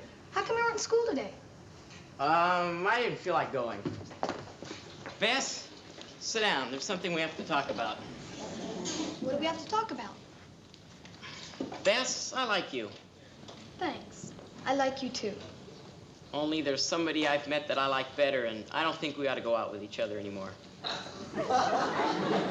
I know who it is. It's that new girl, isn't it? Carmela Corcione. The one with the big sweaters. You're never gonna get it by taking wild guesses. Is she in our homeroom? No, she's not in our homeroom. Is she in our class? No. Is she older? Yes. Older. Does she have brown hair? Yes. Is she in the 10th grade? 10th grade. No. Dory Daniels. No. Does she go to our school? No. Do I know her? Yes. Older. Older. Doesn't go to our school. Brown hair. William, what are you doing in Aunt Mary's apartment? Nothing. I was just talking to her. You have 8 questions left. It's Aunt Mary, isn't it? Yes. It's Mary. You know something? You're really bananas. We don't think so. Aunt Mary is past 30, and she's taller than you are. I don't think height should be a barrier if two people like each other. Aunt Mary doesn't like you. You're a kid. You're really bananas, you know that? There's nothing you can do about it. Oh, no? Well, Mr. Bananas, I can tell your mother. Ice cream, everybody. The flavor of the month, orange marmalade. No, thank you, Aunt Mary. I don't feel very much like ice cream. What's the matter with Bess? I think she's upset. What's wrong? I told her about us. Us?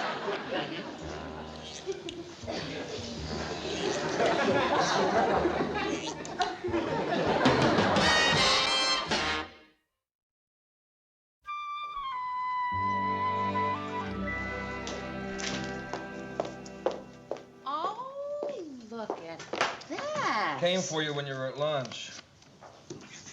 Oh, look at that. They're from William. Oh, you mean that nice kid who was writing that story for his school paper? He's not on his school paper. Oh. Who's not on a school paper? That nice kid who was here yesterday. What? The one I spent 4 hours with telling my whole life story to? I'm going to report him to his school. Who sent the flowers? The nice kid. Well, if he thinks I'm going to forgive him just because he sent me flowers. He sent the flowers to me. See, he's got kind of a crush on me. Oh, what am I gonna do? I don't want to hurt his feelings. He's such a sweet boy. Say, Mayor, I was watching a rerun of Ozzie and Harriet the other night, and Ricky had the same problem. He fell in love with his high school English teacher. Ozzie took him into his den. You know that den that he had? Ozzie told him, he said, Ricky, in this world, when you cheat, you're only cheating yourself. Ricky was cheating with his high school English teacher? must have gotten that mixed up with the episode where Ricky had David do his homework for him. Well, anyway, it all worked out in the end. Of course, I don't think it'll be so easy for you, Mayor. That's right, man.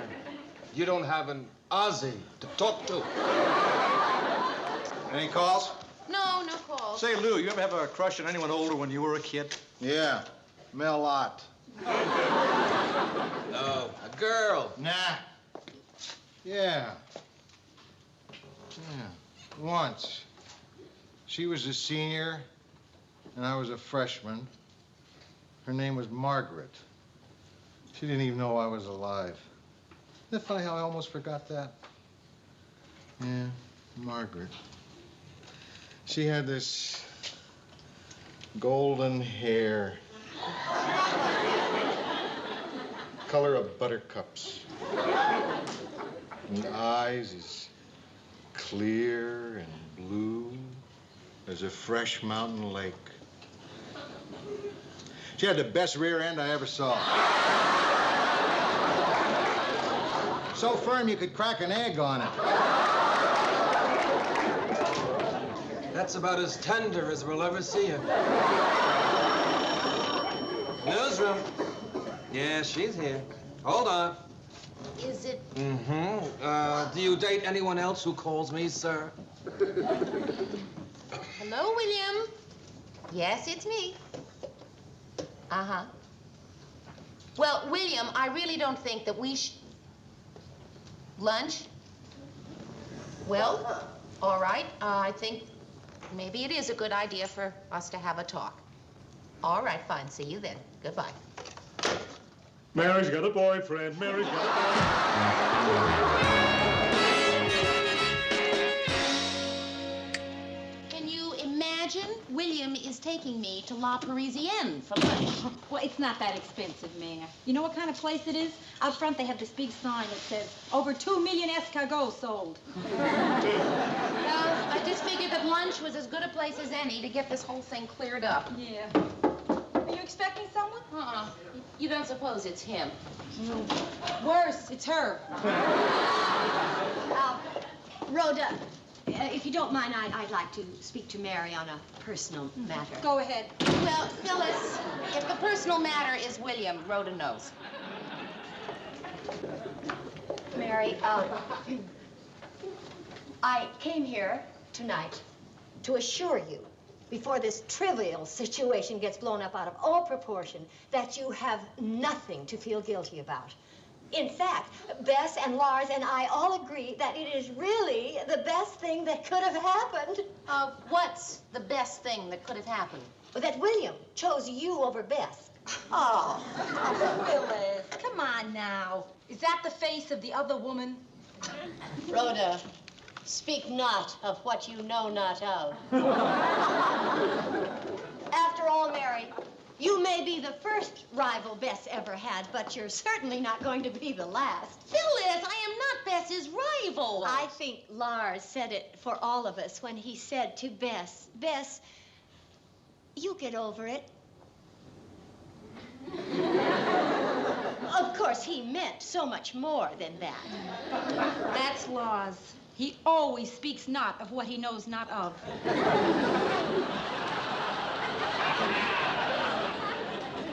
I had a rather similar experience in high school.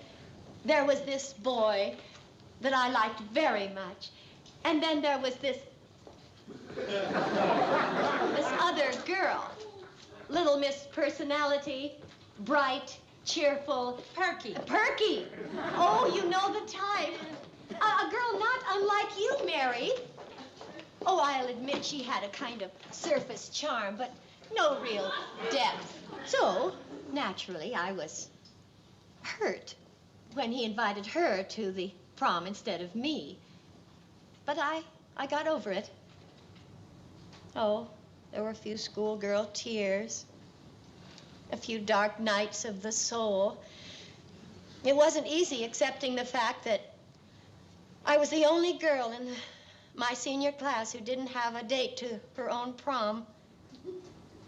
I was so ashamed I didn't have a date. I told my father I was meeting this boy at his house. Isn't that ridiculous? And that night, I put on my green organdy formal evening gown and my purple orchid wrist corsage that I had sent to myself. And I went out alone to the movies. I sat through 3 showings until it was time to go back to my house, where I cried myself to sleep.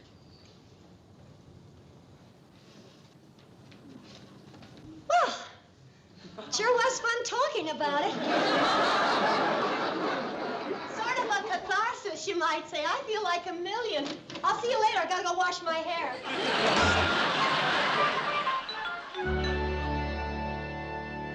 And for dessert, may I suggest our pastry tray? You don't have orange marmalade ice cream, do you? She seems to like that. No, I'm sorry. Okay, the pastry tray. I promise you, you will have everything just the way you want it. Thank you. And could I talk to the violinist now, please? Certainly. Maurice? Maurice, this young man would like you to play something for him and his young lady. With pleasure. May I suggest?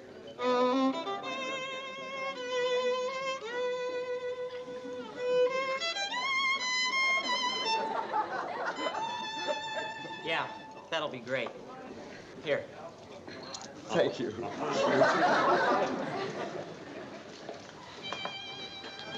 May I help you? Yes, I'm supposed to meet somebody here. Mary! Oh, right this way.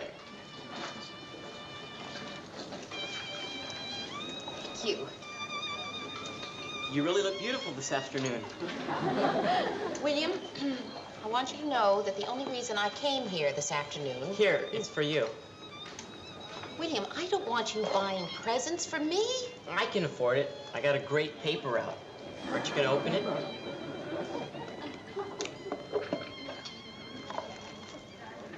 Oh, William, look. That's beautiful. Thank you. It's not real gold. Oh, Shall I help you put it on? sure. Mary, is it too late to ask you to the movie Saturday night? William, I cannot go to the movies with you. Friday? No. Monday? I'm usually not allowed on school nights. William, no. It's Bess, isn't it? Just because you're friends with Bess, you don't want to go out with me. It has nothing to do with Bess. Is there somebody else? William, there doesn't have to be somebody else. William, doesn't it bother you that I am 15 years older than you are? Well, I try not to think about that part. Well, you're going to have to. What difference does it make what people say? William, it's just not going to work. Why? Because.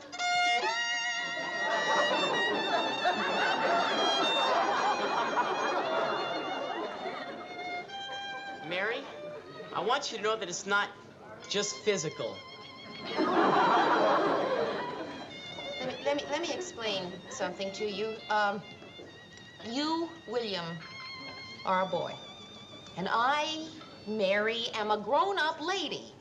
And you see, grown-up ladies just do not go out with little boys. So you're a grown-up, big deal. That's right, it is a big deal. Well, who said? I said. Well, you're really lousy, you know? William. Well, you shouldn't have told me you liked me. William, please stop kicking the table. You're going to spill the water. William, listen to me.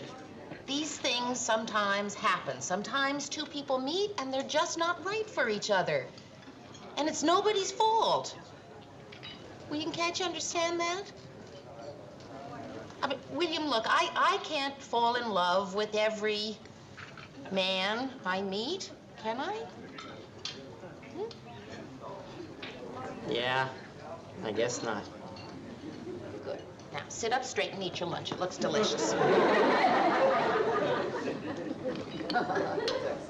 Mary, you know, I really liked going with you. Thanks. Me too.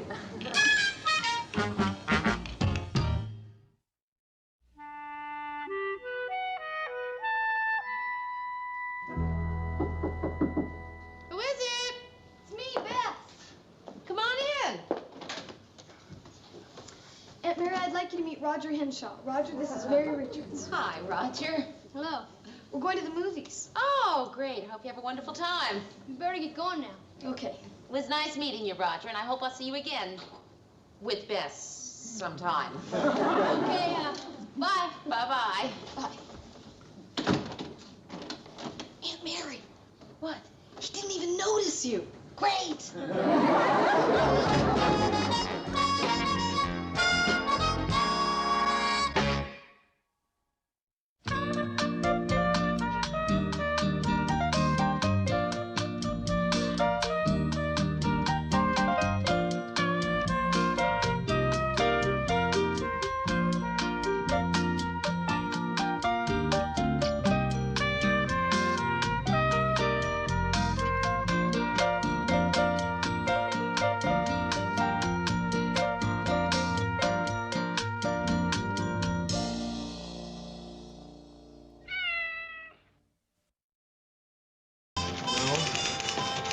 Mary, see you a second.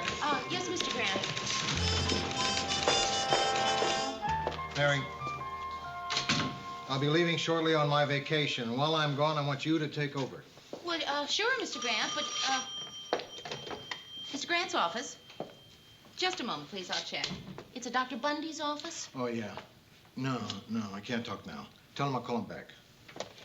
Can Mr. Grant call you back? Uh-huh. Uh-huh. Mary, don't take a message. I'll call him back. Oh. Yes, I'll give him that message. Thank you. Mr. Grant, you're not going on vacation. You're going to the hospital. Just give me the message, Mary. The message is you are going to the hospital. The doctor said he got you the private room, and he'll meet you at St. Matthew's at 7 o'clock. Thank you. Now, Mary, I know you've never been fully in charge here before, but... Mr. Grant? Is it serious? Oh, just an old piece of shrapnel. Shrapnel? World War II. Was it bad? I mean, where were you wounded? Let's just say France.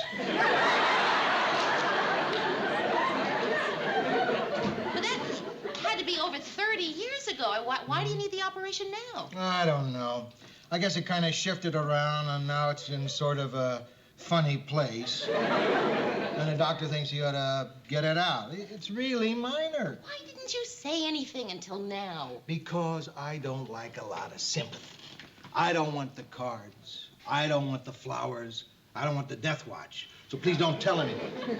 Not even Murray? Oh, Murray's okay, but don't tell Ted. Definitely not Ted.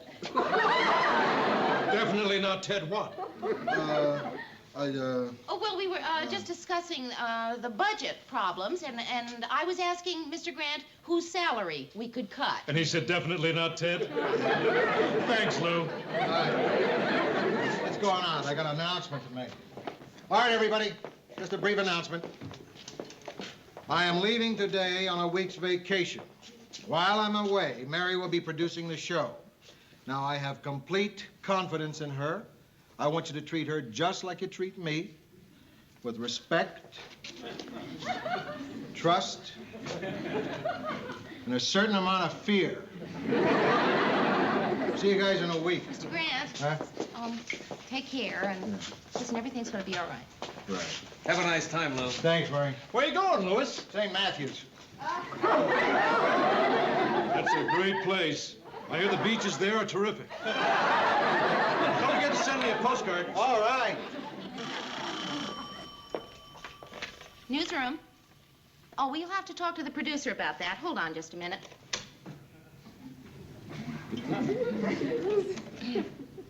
Hello.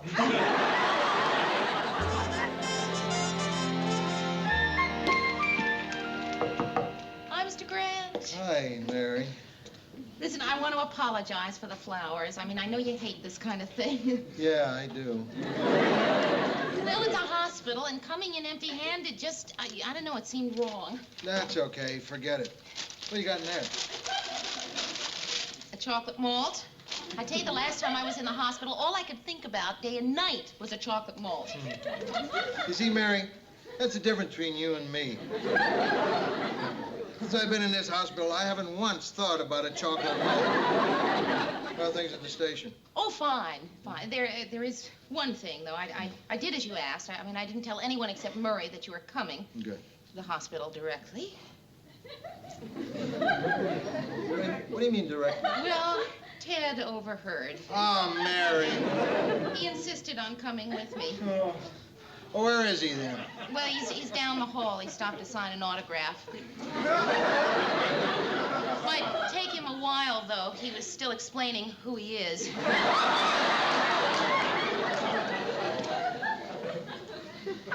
You big lug.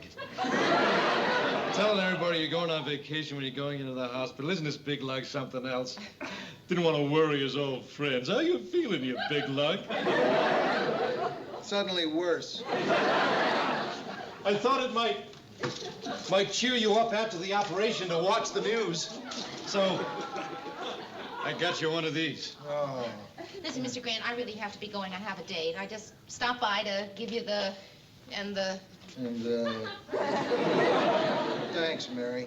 So, Ted, I guess we better be going. Oh, no, I'll stay for the ship. There's still 2.5 hours yet for visiting. Ted, you came with me. How are you going to get home? That's all right. I'll take a cab. Well, I'll see you tomorrow, Mr. Grant. See you, Bye-bye. Mary.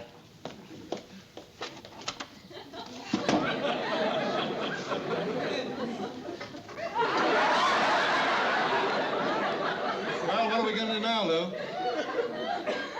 What do you say we watch TV?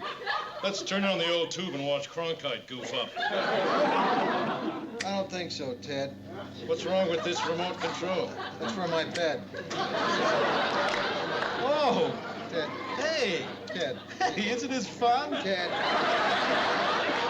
Ted! Oh.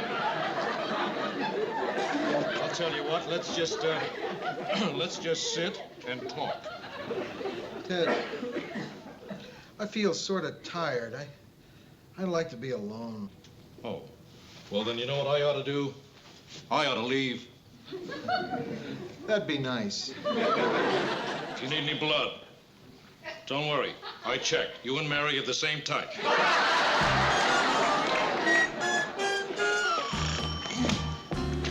Newsroom? Oh, well, is the crew there already? Uh-huh, just a second, let me check. Okay, listen, send the crew to Councilman Davis's news conference instead. Right, bye-bye. Boy, you've really got things under control. Well, so far, so good. Yeah, you're doing everything just like Lou, but prettier. Except for one thing, you haven't checked my copy. Oh, hey, come on, Murray. Now, go ahead. I I insist it's your job to go over my copy, even though you won't find anything wrong. Oh, Murray, I Now, don't... go ahead, kid. You could use the experience.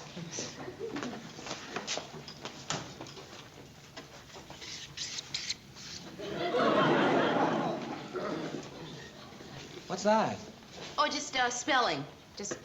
Oh, yeah. I transpose those E's and I's all the time. Oh, well, it's I before E except after C. Yeah. Thanks for catching it.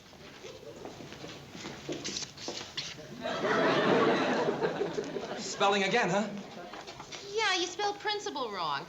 You want to know a good way to remember? The principal of your school is your pal, P-A-L. Nice. Nice. This spelling again?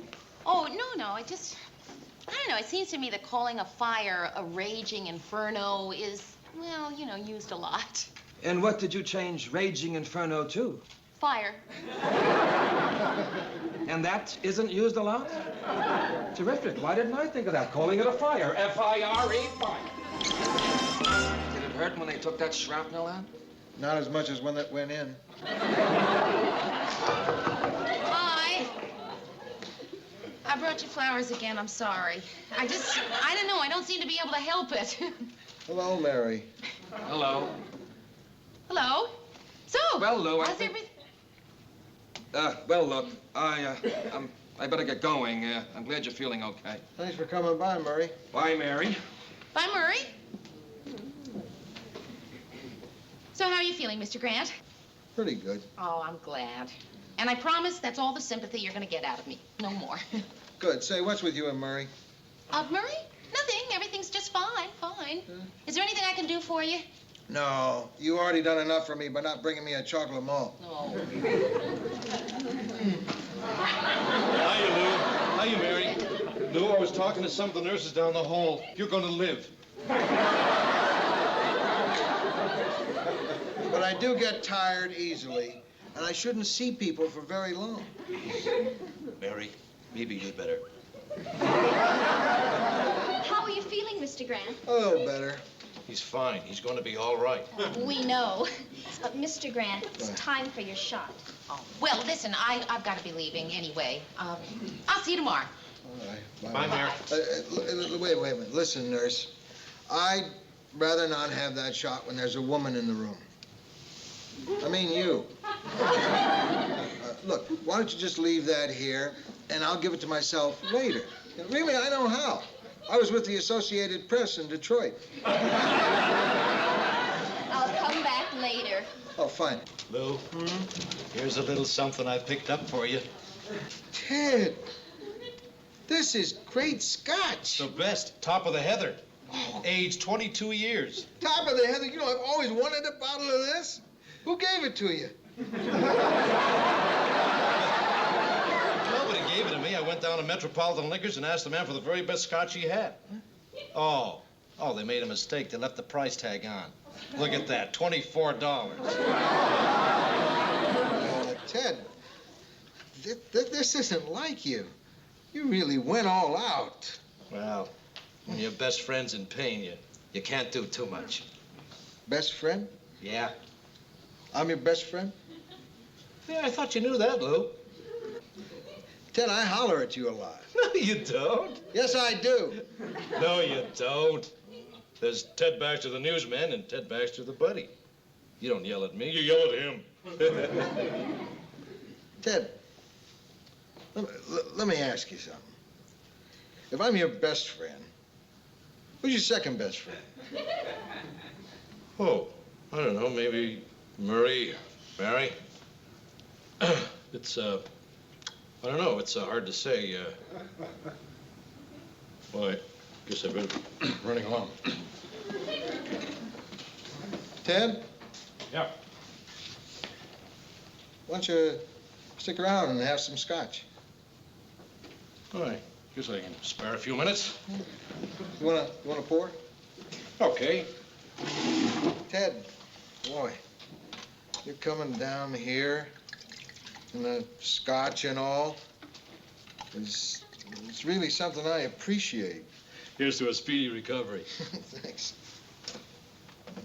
You know, you never told me how you got that injury, Lou. What's to tell? It was World War II, France, grenade. Those rotten nips.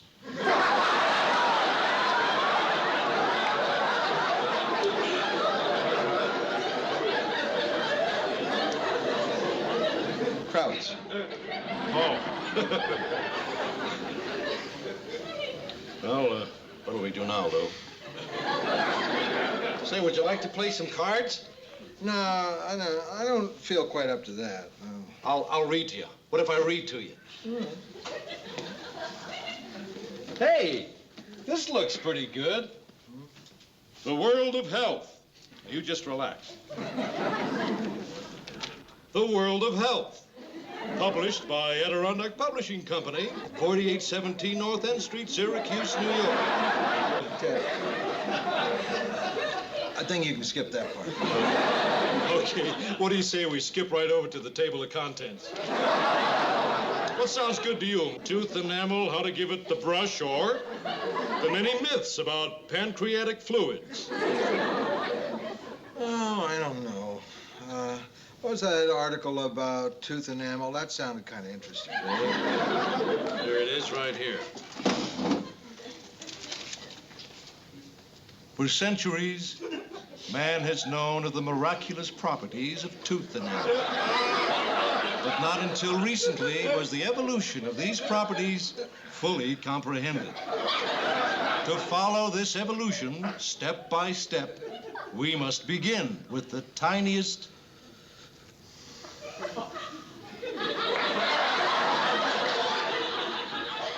microorganism. Until we reach that most complicated of living species, man himself.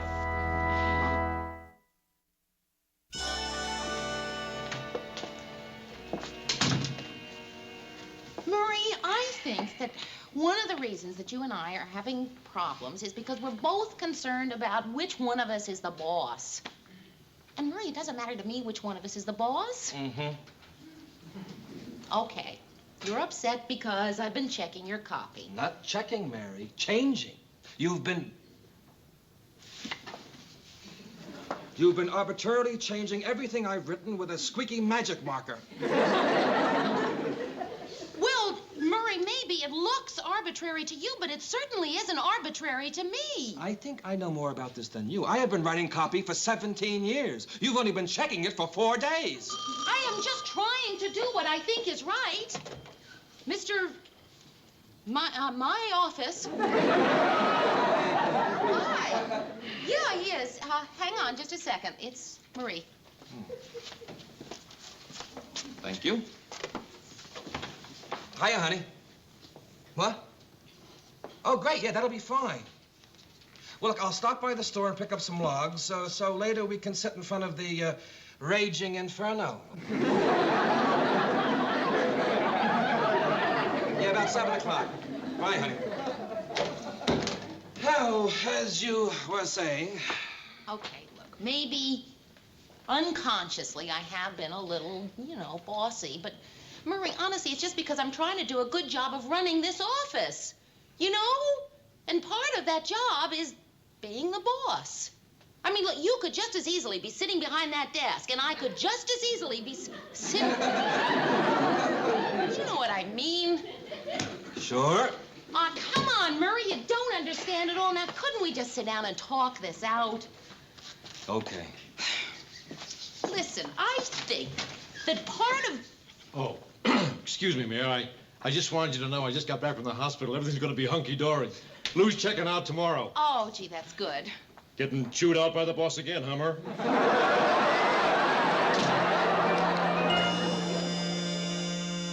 All ready to go, Mr. Grant? Yes, sister. Oh, aren't you forgetting this? What? Oh, yeah. This explains a lot. The nurses have been wondering why you've been turning down the painkillers. Oh, by the way, I brought you this. It's the little piece of shrapnel that they cut out. Goodbye, Mr. Grant. Stay well now. I think I will. People seldom throw grenades at me now. Don't you want that, Lou? I've had it. You're not going to leave it here, are you? You want it? Can I? It's yours. From one friend to another.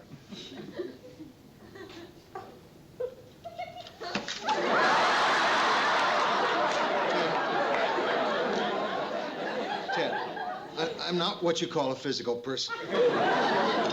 You're one heck of a man, Lou. One heck of a man. Okay, Mr. Grant. In we go. Do I have to? Yes, Mr. Grant, it's the rules. I'll do this first. You all set, Lou? Why is it I suddenly feel like solving a crime?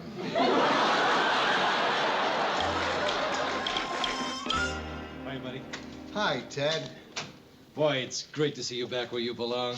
Well, thanks, Ted. Here you are, old buddy. What? Little memento. Those good old days in the hospital. Oh, Ted, that was very thoughtful of you. What is it? It's a paperweight thing, had it made. Here. See, there's a piece of shrapnel. And the calendar with the day when you had the operation. Uh-huh. And the hospital ID bracelet. Oh. Because I didn't have time to have it inscribed yet. Boy, Ted, this is really something. You wanted to see us, Mr. Grant? Yeah, I did. I'll just run along. I'll get this inscribed for you. Ted, that was very thoughtful. Very thoughtful. A heck of a surprise. There's a bigger surprise coming later. This is just one of those little things one pal does for another. Oh, thanks, Ted.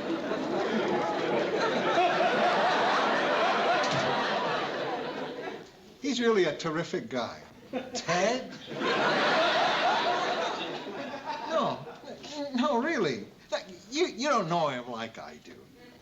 You wanted to see us, Mr. Grant? Yeah. I watched the show last night. And I'd like to know how an associate producer who's been around here for 2 years can get things so fouled up. Well, Mr. Grant, Explain to me what? While I was hearing Ted's voice describing the arrival of the new water buffalo at the Minneapolis Zoo, I was watching film of the vice president returning from his trip. And Ted's voice saying, "And here's the big ox now, lumbering down the ramp with his handler." I know, Mr. Grant. You know that you have to check to make sure the films and the narration match. I'm sorry. but Sorry. You see, Mary, it wasn't her fault. not Murray. It's okay. No, it isn't. She did a good job, Lou. Well, you did. And look, I'm sorry about all this. Murray, listen, me too. I really... Now, look, she was just covering for Ted, Lou. Uh-huh. Listen, I think it's time we stopped blaming Ted for all our goof-ups. Our goof-up? That's right. That's right. I think we've used him as the scapegoat long enough. Scapegoat? Scapegoat. Lou Grant. Yeah? Terrific. Terrific. All right. Get a crew right over there. If we hurry, we can get it on. Go on! Talk about the old Grant luck. And on my first day back. What is it? The police have 4 hold-up men trapped in the bank across the street. Right across the street! If we hurry, we can get it on film, and we'll be the only station in town to do it. What a welcome home present. How's it coming, Murray? I'll be just a second. How's it film?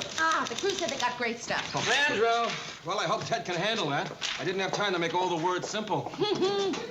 Knock that stuff off about Ted, Murray. The industrials were up 3 points and rails were up 1.5. Volume on the New York Stock Exchange was 13,250,000 shares. Here it comes. I've just been handed this bulletin, but it'll have to wait. Right. I have something that's more important than any bulletin could possibly be. What could be more important? I'd like to devote the closing 2 minutes tonight to a special tribute. A tribute to a heck of a guy. What's he doing? Read the bulletin! And who is that heck of a guy? Lou Grant. A guy I'm proud to call my friend. Lou Grant is back on the job tonight, and we're all the richer for it. For you see, Lou Grant happens to be the producer of this newscast. Lou was in the hospital this past week for a delicate operation. It was touch and go for a while, as a team of dedicated surgeons went about removing this from his body. Yes, Lou Grant spilled his blood on the battlefields of France so that we might all be free. I'll spill his blood. Lou Grant did his part for America. He gave everything he had, fighting the Axis menace. Now it's time for us to do our part. I personally, as of this moment, am boycotting sauerkraut. Bratwurst and Wiener Schnitzel. I urge you to do the same. Now, it's true, many people may be saying, "Big deal, Ted, you don't like this stuff anyway." Well, that's true. But the point is, it's the thought that counts. So what do you say, Mr. and Mrs. Twin Cities? It's your turn to stand up and be counted. Don't do it for me. Do it for Lou Grant. And yourself. Oh, here he is now. Welcome back, Lou. Good news and good night.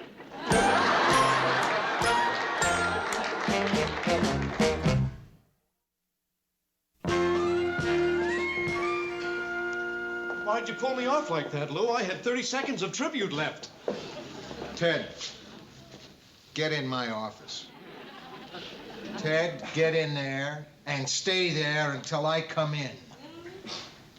Yes, Lou.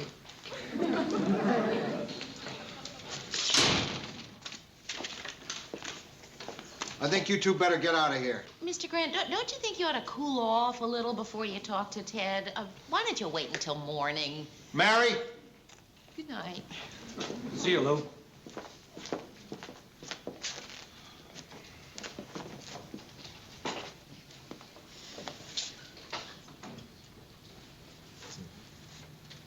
She's right. Morning's better.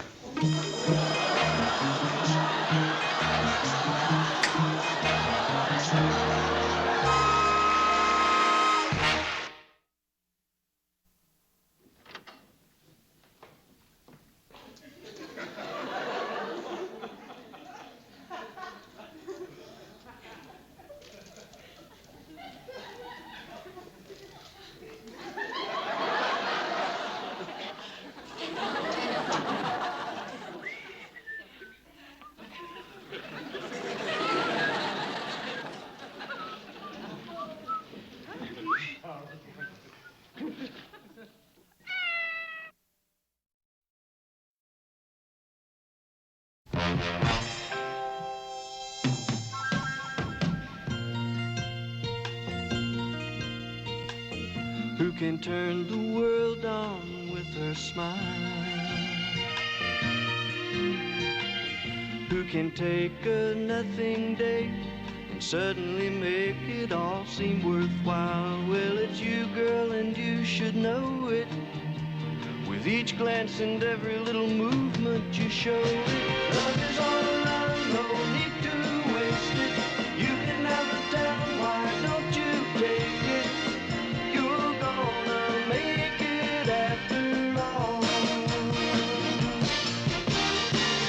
You're gonna make it after all.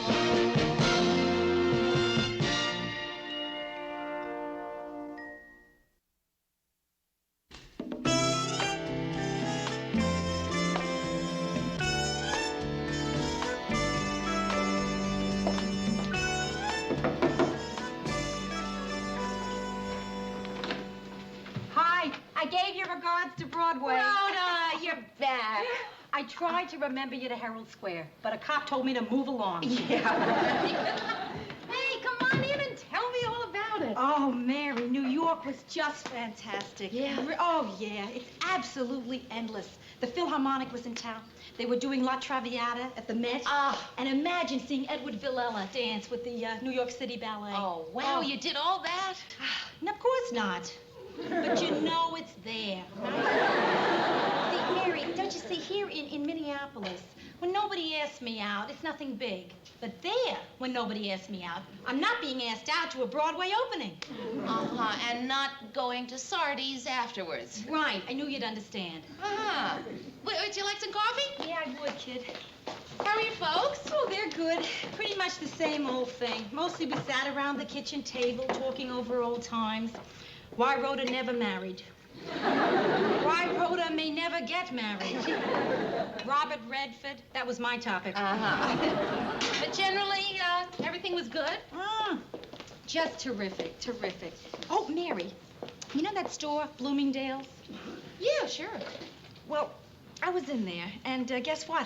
What? They offered me a job as a window dresser. Oh, hey, Rhoda, being able to turn something like that down must be so great for your ego. I mean, isn't Bloomingdale's, you know, sort of it for window dressers? Oh, yeah, Mary, it really is. Big time. See, I didn't turn it down. What? Now, I know, Mayor, the idea of you being here and me being there absolutely kills me. I'm gonna miss you like crazy, kid. But New York City really turned me on. I miss it. And I don't know, it's such a great job offer. Well, yeah, Rhoda, sure, I can understand all that. No, really, but Mary, I said yes on an impulse, but it seems right. You said yes on an impulse. Yeah, but still, Yeah, well, what I- that's entirely different. Rhoda, I know you and your spur-of-the-moment decisions. Oh, no. Look, we will talk about it quietly, calmly, and eventually you will decide what's right, and you'll stay right here. We start next Monday. Next Monday? Yeah. So, Mary, do you have any cartons?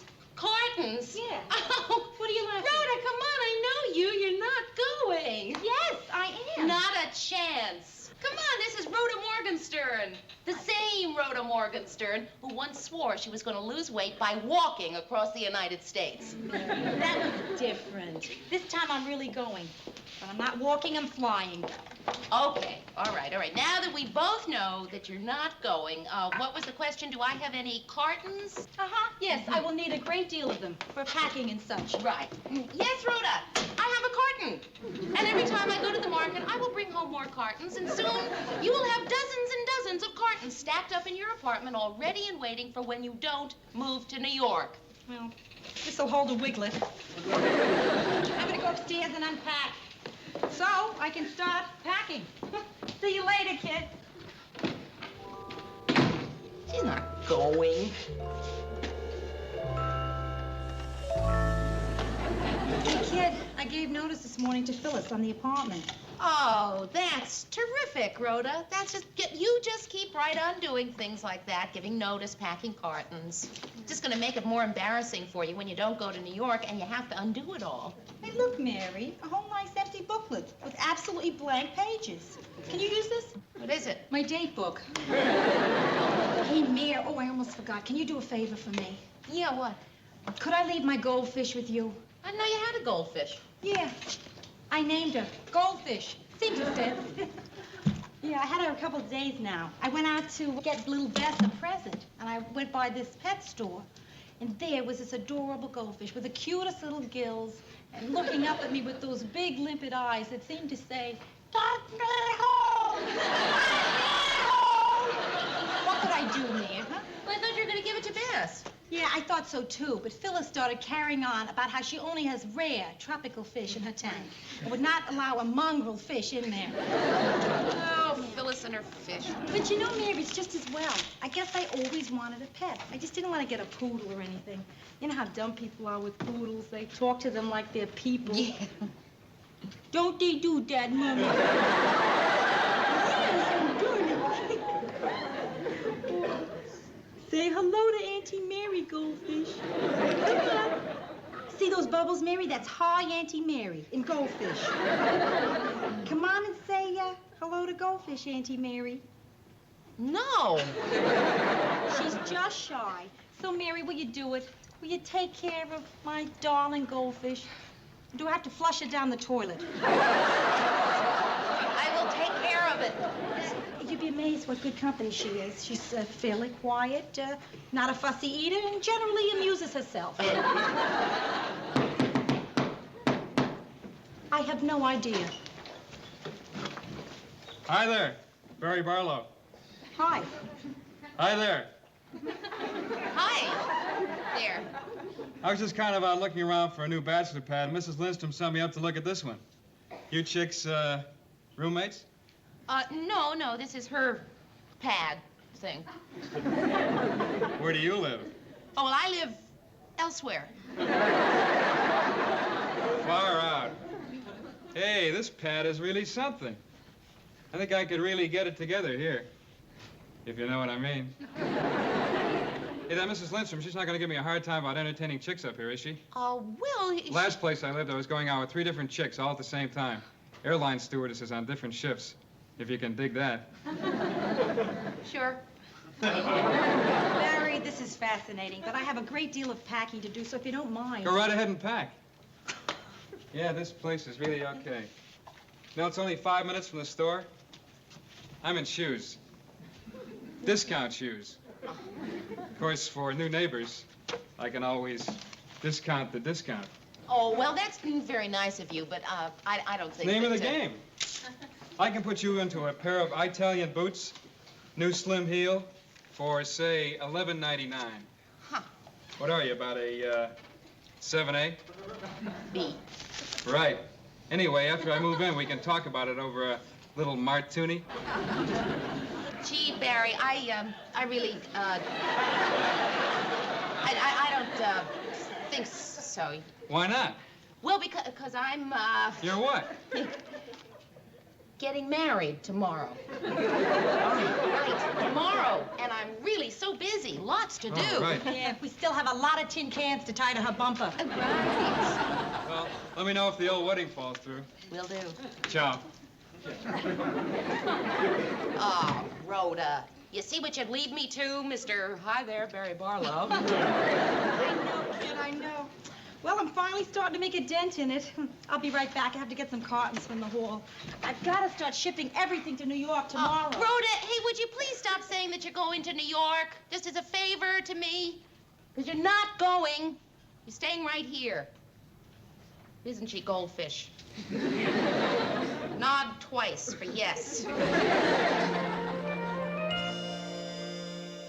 Both sides came to an agreement after 36 hours of steady across-the-table bargaining.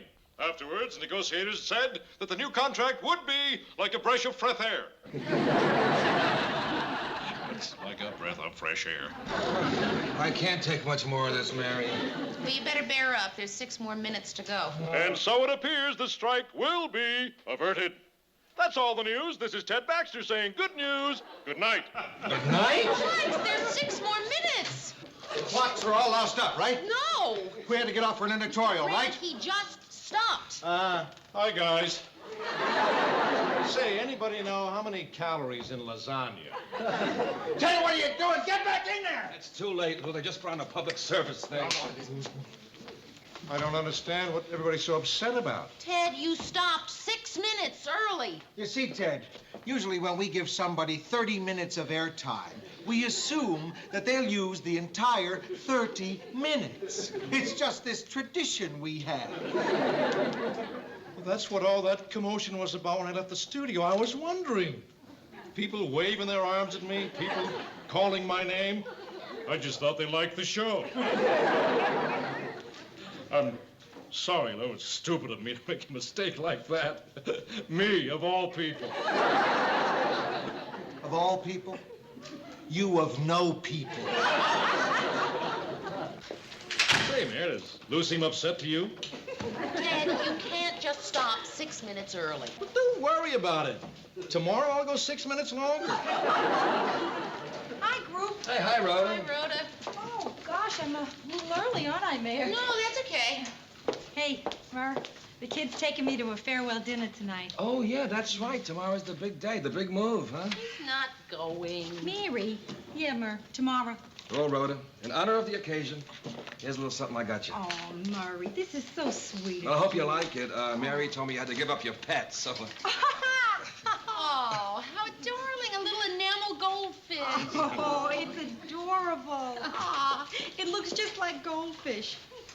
It isn't a death mask or anything, is it? I just love it, Murray. Really thoughtful. Thank you. You're welcome. It's from both of us. What? Thanks. Okay, sport, that little remark's gonna cost you $4. What?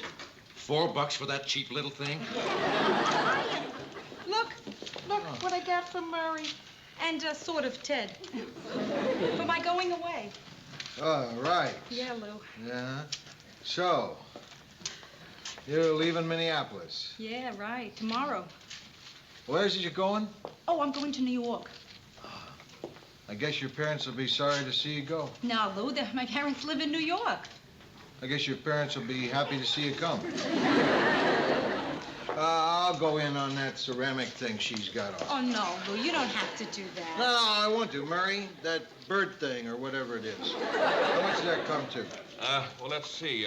$8 split 3 ways is, Now, wait a minute. If it's split 2 ways, it's 4. If it's split 4 ways, it's 2.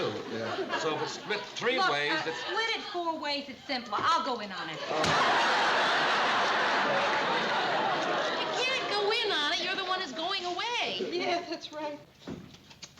Hey, you really are, aren't you? You're going away.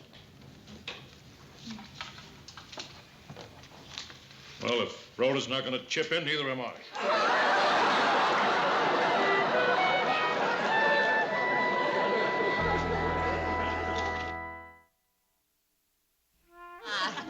Hey, how about some more wine? Yeah, sure. Good. I don't know if I should have any more of this stuff. Why not? I'm afraid of getting sloppy and sentimental, you know. My leaving and all, Mary, really, I'm sort of emotional. Nah, I don't want to start. Rhoda, I feel emotional about it, Please, too. Mary, please, let's not get into it. Now, point 1, we've been, you know, friends, okay? So point 2, friends are supposed to miss each other.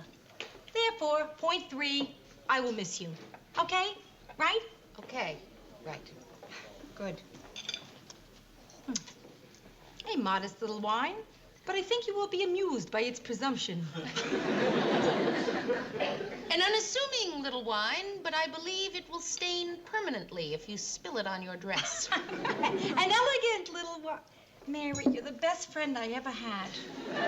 I don't know what I would have done without you. Rhoda, I'm gonna miss you so much. I mean, you just don't know. I'm really gonna miss you. Mary. I just knocked my salad on the floor. No, I heard. Mary, will you remember what I said before I knocked my salad over? Yeah, well, will you remember what I said? Oh, yeah.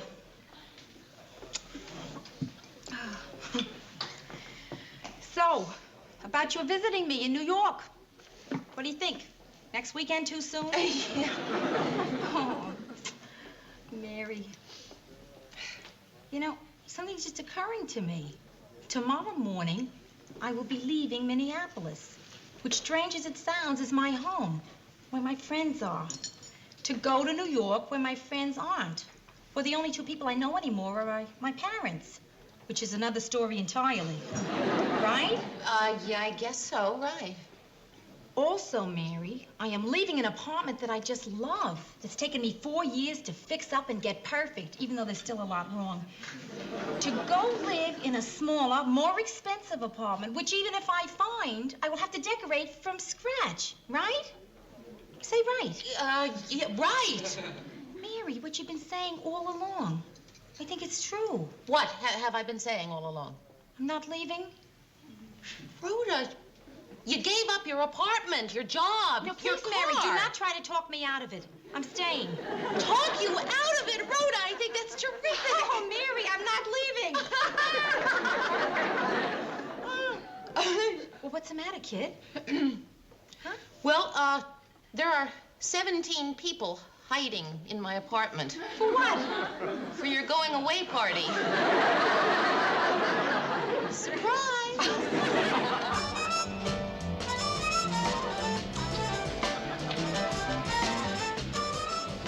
You know, I'm so sorry Rhoda's leaving Hempel's. I've been going crazy worrying about it. See, I'm the other window dresser there. There are 6 windows. So now instead of decorating 3, I'll have to do 6.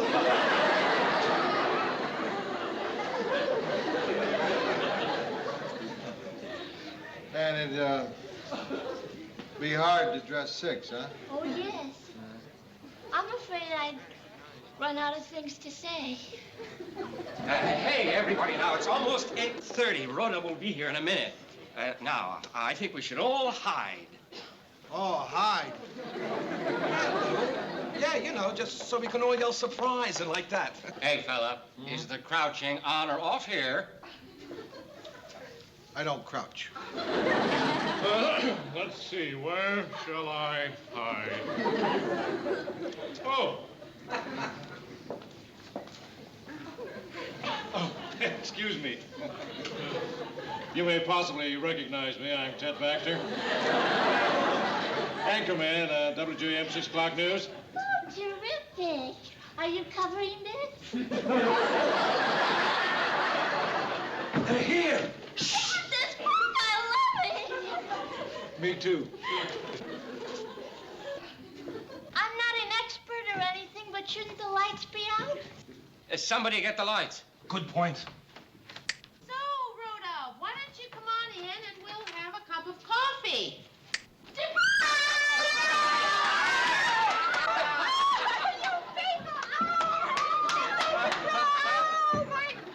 What a surprise! I don't believe this! I don't believe my eyes. It's a surprise party! Yeah! And it's for me! Oh, Mary, you little devil. You planned all this, didn't you? Now, don't deny it. Well, you did. yes, I planned it. Oh, golly, look at you all. Oh, Georgette and Ted and dear Murray. Oh, I'm really touched. I mean, I'm so moved, I hardly know what to say. Oh, Rob, hi. Oh, gosh, such good friends. You know something? This is going to sound crazy and nutty, maybe, but I just made up my mind. Yes, I cannot leave friends who would do a thing like this for me. This party has convinced me I am staying in Minneapolis. Yes, staying. Oh, what a happy and surprising moment for us all. Come on, let's have a toast. Yes. Hi there. Oh, nobody was home upstairs, I want to drop off my trees before I move in next week. Oh, hey, Barry. I was meaning to call you in the Hey, morning. this place swing like this all the time? Well, I'm gonna love living here. oh, why don't you come in and have a drink, and we'll talk about just that. Oh, yeah. Georgette, will you get Barry a martini? I'd be happy to. Hi there, Barry Barlow. I love your beads.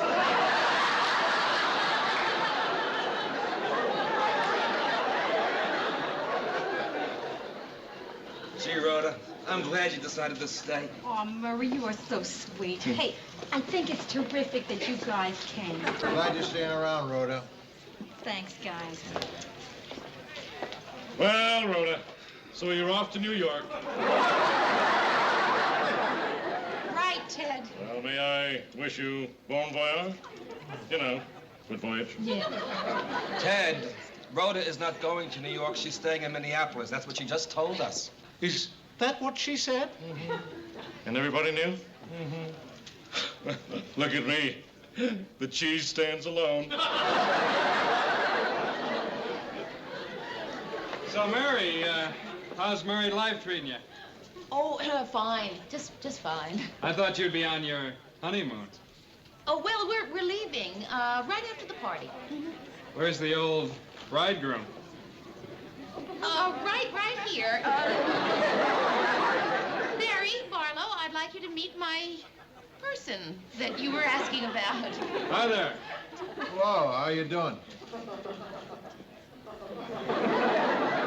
I'm doing just fine, but I can see you're doing a little better. Married to a knockout like your wife. Well, I don't know if she's a knockout, but I like her. Where'd you meet her? We're old friends. If you hadn't have married her, I just might have. Say, Mr. Why don't we freshen your drink? How does he know Edie?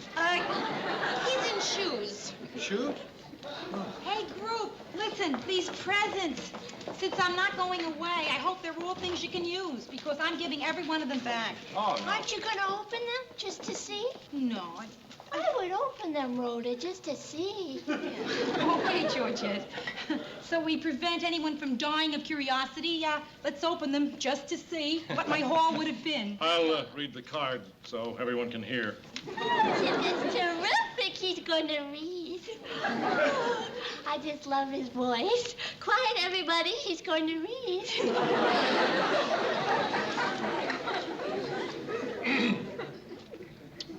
This is Ted Baxter bringing you the 6 o'clock gift card.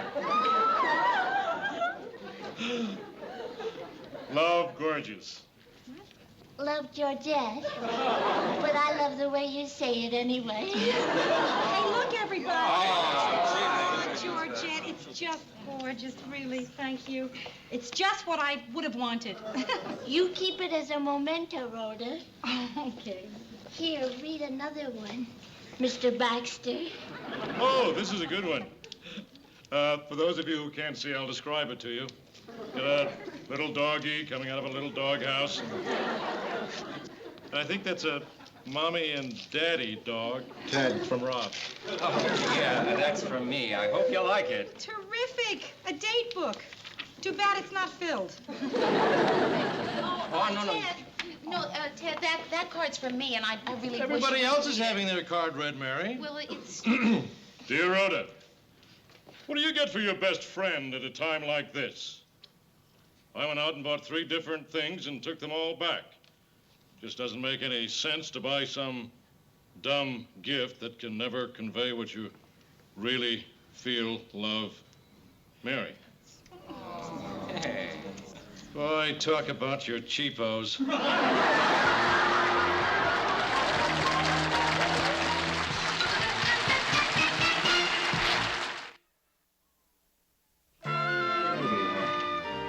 Oh, you have a goldfish.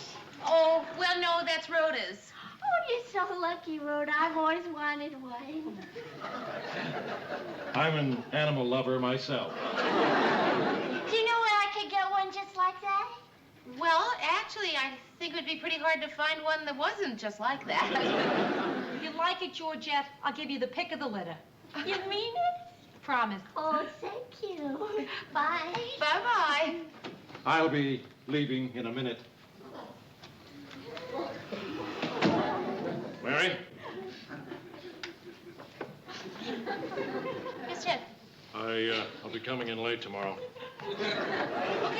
Oh, don't you want to know why I'll be coming in late? Well, no, it doesn't make any difference. Because I met a little girl right here in this room tonight. I don't know if you noticed the sparks flying, but that's why I'm not coming in early tomorrow. Right. I mean, if anybody wants to know why I'm not coming in early, you explain to them exactly what happened here. Ted, Georgette just got in her car and drove off.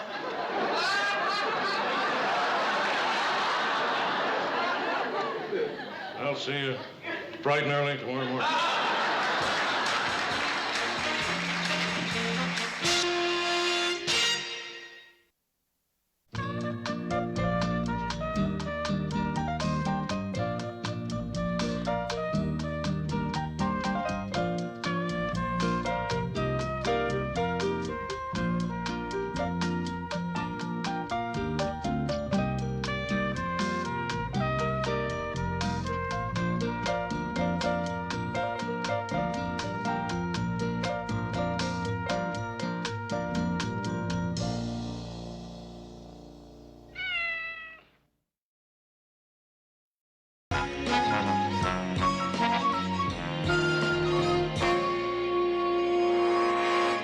While you're at City Hall, could you pick up a fishing license application for me? Yeah, sure, Mr. Grant. What kind of fish are going after this time, Lou? Who cares? They all look alike. Hi, guys. Hello, Ted. Barry, you don't have to come back to work after you're finished over there. Oh, thank you.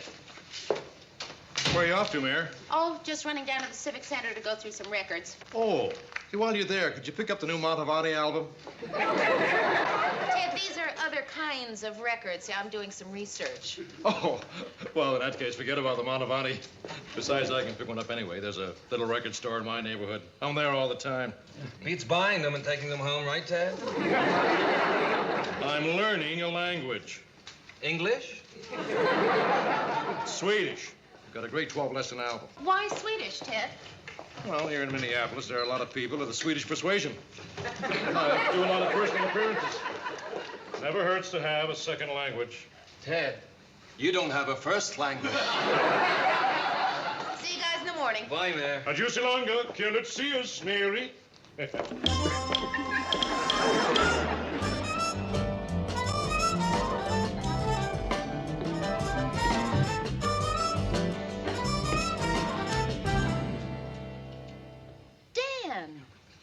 Mary! Dan! Oh. Hey! It's great to see you. Oh. What are you doing here? Oh, I'm just doing a little research on a story. I'm getting a fishing license from my boss. What about you? Well, I'm getting a license, too. Oh, fishing? No. Marriage. Oh. Well. Gee, congratulations, Dan. Who you marrying? Her. Mary Richards, I'd like you to meet Judy Conrad. Mary and her friend Rhoda took my journalism class last year. Oh, and he was a wonderful teacher. Gee, has it been a year already? Yeah. You, are you still living in the same place? Yeah, I am. Are you? You still have that great little apartment? Yeah. See, we dated a little. I mean, it was nothing serious. He only gave me a C. A C plus. You still teaching? Yeah, you still at WJM? Yeah, still there. Mr. Grant's still there. Murray's still there. And, Ted? Yeah, Ted is still there. Excuse me, is this death certificates? No, this is motor vehicle registration. Oh, that'll do. We're having our engagement party on Saturday. Why don't you come and bring Rhoda, too? Yes, please come. I'd love to see you. I mean, we'd love to see you, wouldn't we, Judy? Love it.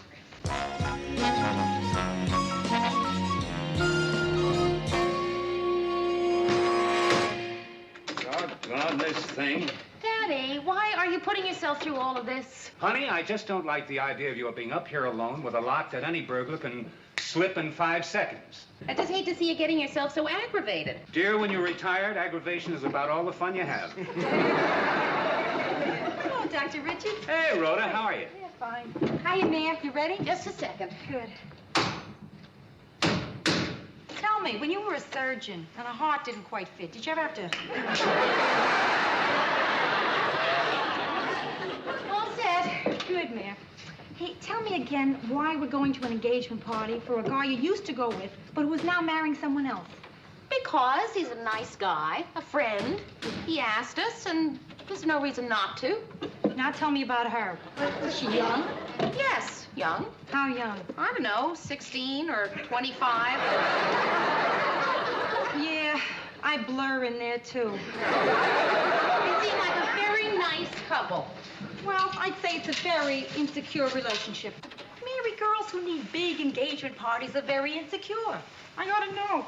I used to have them myself. Without a fiancé.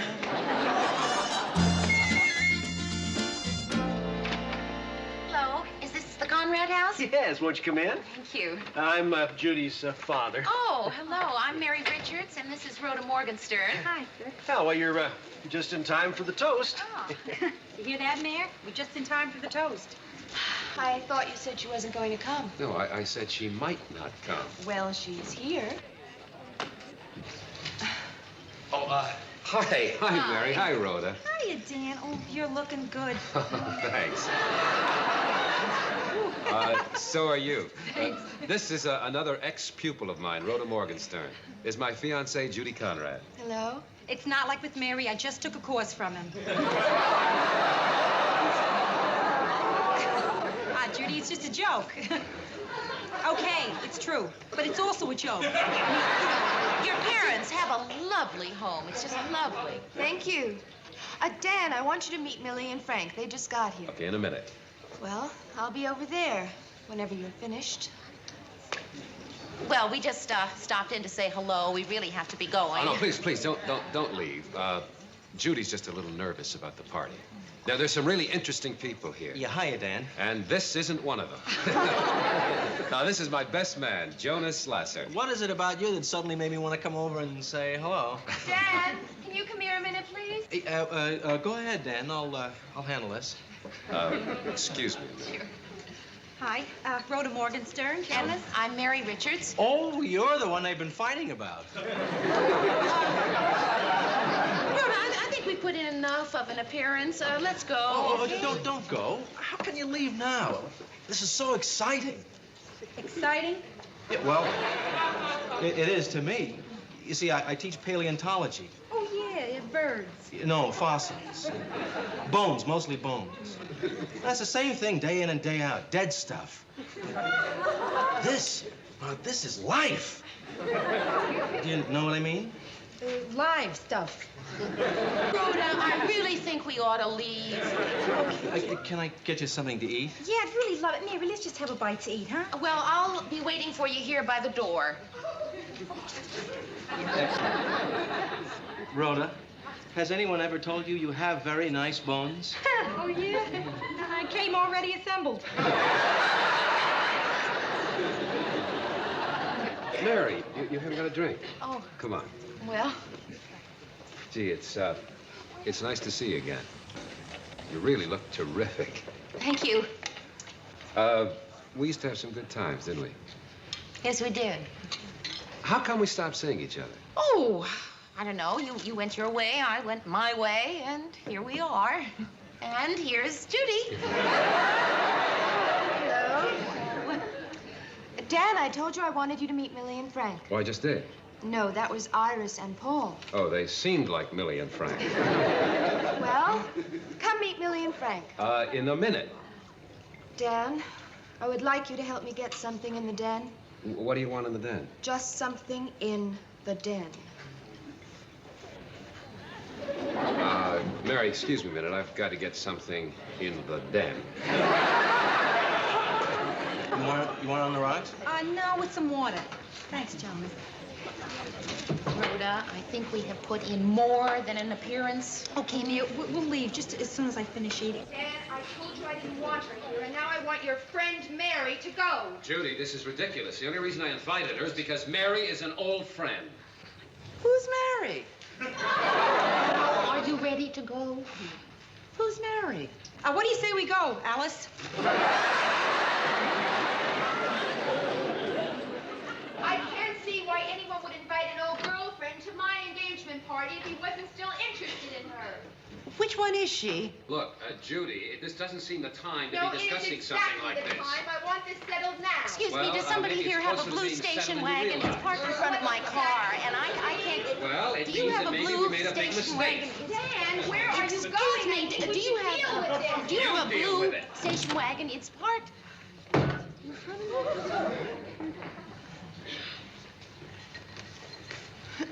Mary, I'm sorry. Oh, you're Mary. Oh, so nice to meet you, dear. I've heard so much about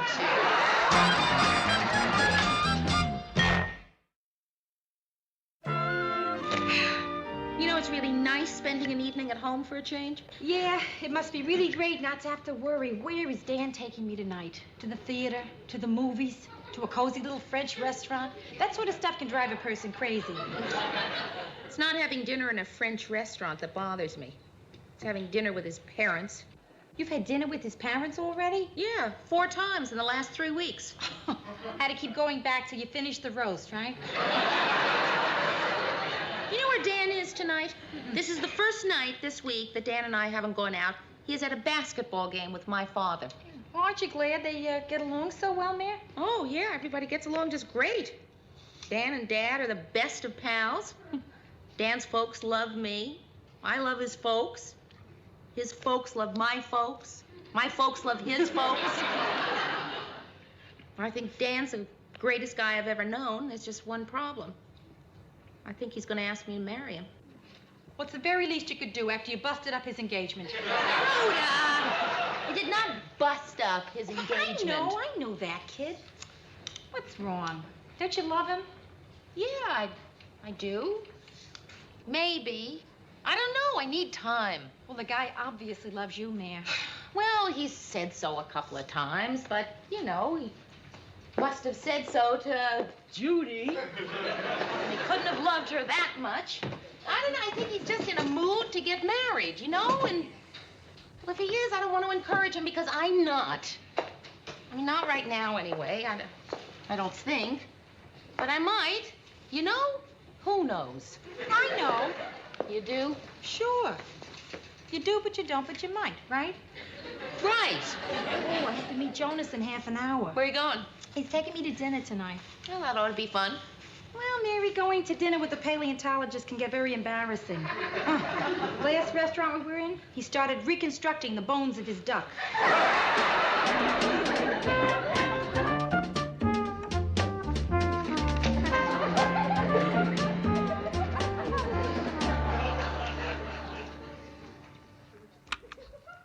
Good afternoon, Murray.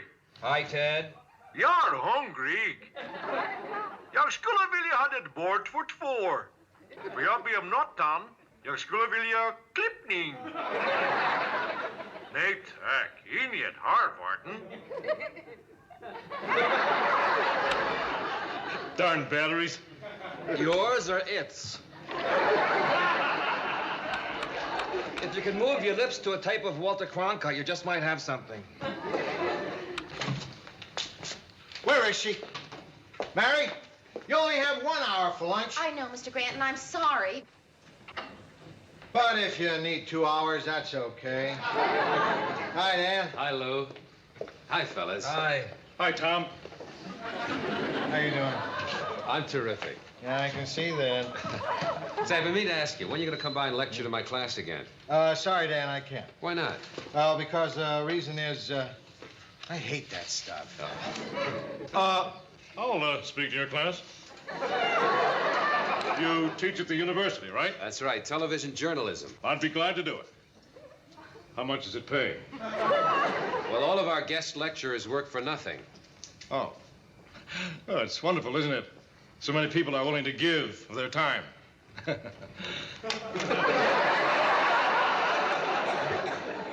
He's really one of a kind, isn't he? Yeah. The only trouble is we haven't figured out what kind yet. I'll see you tonight, Mary. Right. Thanks for lunch. Okay. So long, Lou. Marie. So long. Drop by any time, Dan. Any time at all. Thanks, I will.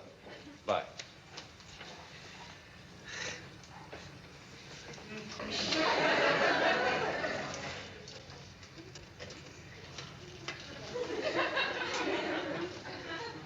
You know, Mary, he's a heck of a guy.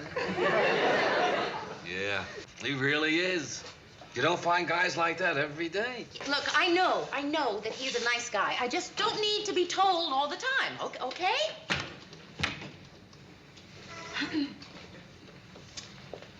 Can I see you in my office for a minute?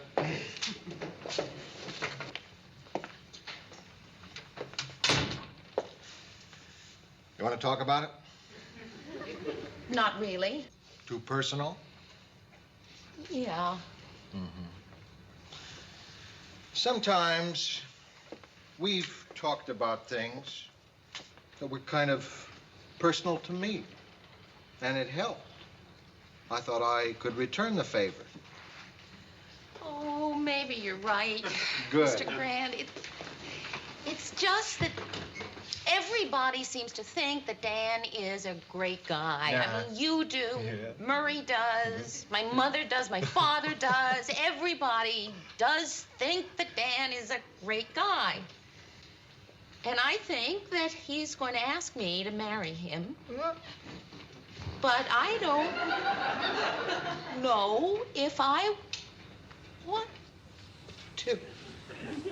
Look, if you don't want to talk about it, that's okay. No, I think really that it's probably better if I do. Well, sure, because this sounds awfully personal. Well, I know it is, but How about your father? He's probably a good person to talk to. no, he's too close to Dan to be objective. Yeah. Mr. Grant, it just seems like something's missing. Mary. What? I don't know. I'm just stalling for time. Mary, you're over 30. If you're looking for that head over heels thing, that could be a long wait. Yeah, I know. Well, 24 years ago, when I was working as a stringer on the AP, Edie didn't want to marry me either. We had different interests. She didn't like baseball. And she said she wasn't sure she loved me either. But I pressed her, and she married me. And over the years, she came to love me. And last year, she learned the strike zone.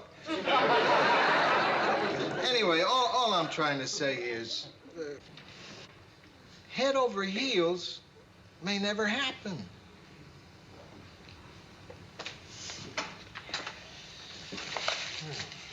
Mr. Grant, are you head over heels in love with Edie now?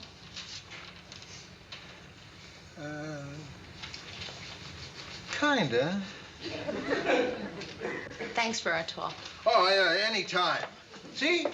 I was a big help, wasn't I? And you know, it may be that Dan won't ask me to marry him, and then I won't have any problem at all. Right. But I know he's gonna ask me.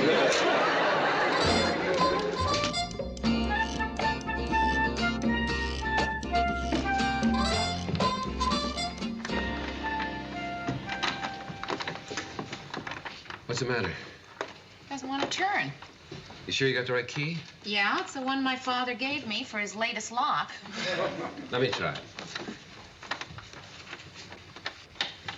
You know, if you had a man around here, you wouldn't have these problems. I do have a man around here. That's why I'm having these problems. My father! Oh, he's really a great guy. Yeah, he is. I just wish he wouldn't worry about me so much. Well, I can't blame him. I mean, I guess he won't stop worrying until you get married. Oh, why don't I see if I can't get that key to turn? It just doesn't want to open. Mary, why don't you want to talk about us? Okay. Okay, let's talk.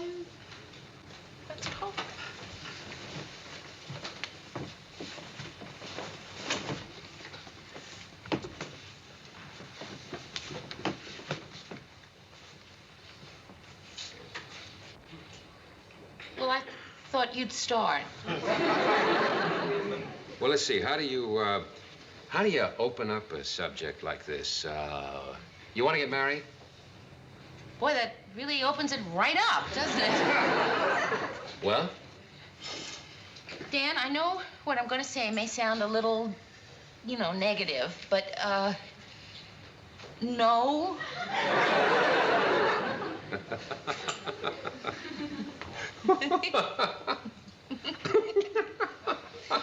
Dan, what? Why are we laughing? Well, we're laughing because we know it's not a real no. How do we know that? Well, we know that you said that because you're scared to make a commitment. Oh, no. Oh, no, I'm yes, not. you are. No, I admit that back when I thought that someday I, had to get married, that it would have scared me. But now that I know I don't have to get married, it doesn't scare me. Oh. Then why did you say no? Dan, it's not that I don't care for you. Chinese food! Wait, don't tell me. Your father finally found a foolproof lock. Right. Hi, Jonas. Hi, Mary. Guess what we have in here? Yeah, Chinese food. We heard you.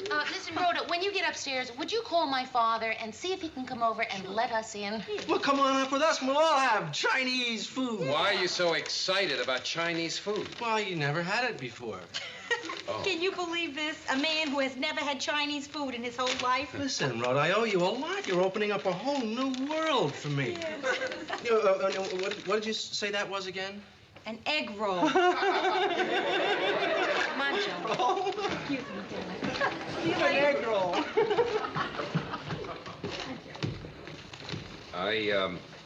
I believe you were saying something about no. Boy, Dan, it's not that I don't care for you a lot. Mary, I don't get it. I mean, we're very compatible. We're both mature. We have a lot of the same interests. We both like music. And we both hate anchovies. I mean, what else do we need? Time. Dan, what would you say if I said I just wanted to wait a little while? Well, I'm ready now. Yeah, but Dan, I'm not. I mean, I've been thinking about this all week long, and I figured that if I have to think about it, then I'm not ready, No, I don't understand. Here you go. Because... Lychee chicken. Also, pork fried rice and Chinese pea pods with water chestnuts. Yeah, and egg roll. Jonas, I don't think they want lychee chicken. Oh, just eat the rest of the stuff, then. Do you know how to use chopsticks? Yeah, thanks, Jonas. Rhoda's gonna teach me. Yeah, right now, Jonas. Yeah. Come on. Well, I guess we've said it all. Goodbye, Mary. It's been a lot of fun. Dan, What? don't go. I mean, just because I said I don't want to marry you right now doesn't mean we have to stop seeing each other, does it? Well, it's kind of a waste of time, isn't it? Is it a waste of time when two people like each other and hate anchovies? Look, all I know is I'm ready to get married. I know. I mean, I'm really ready. I mean, I don't know how long I can last. I don't know either, but I do know something. I know that you are not going to leave me alone with 2 plates of lychee chicken.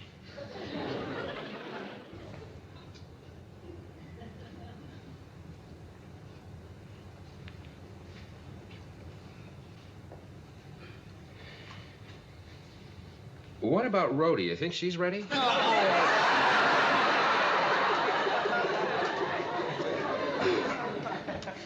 Hi, Walt. Hi, Dad. Oh, hi. What seems to be the trouble here? The lock doesn't work. Oh, the lock works. Look.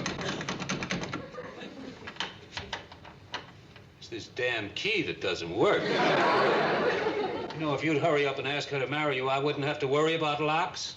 I did ask her to marry me. You did? Oh, wonderful. Congratulations. Honey, I'm so happy for you. Now, dear. Walter, she said no. Oh? Well, she knows you better than I do.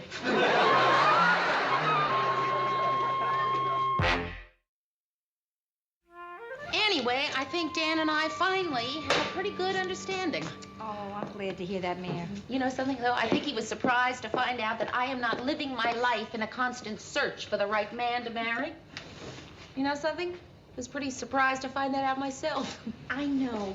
There was a time when I went to bed every night thinking, well, there goes another day not married.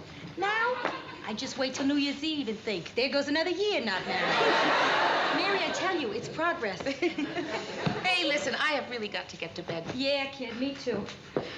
I'll see you tomorrow, huh? Okay. Good night, Mary. Good night.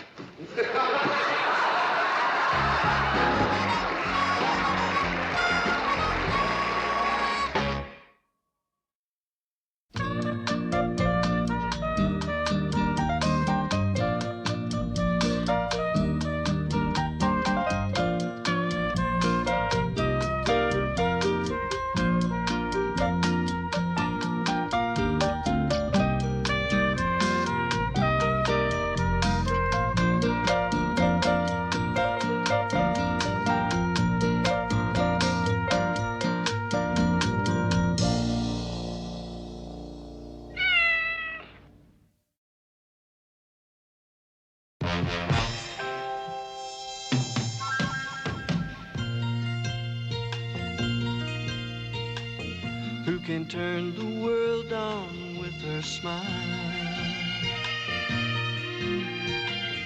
Who can take a nothing day and suddenly make it all seem worthwhile? Well, it's you, girl, and you should know it.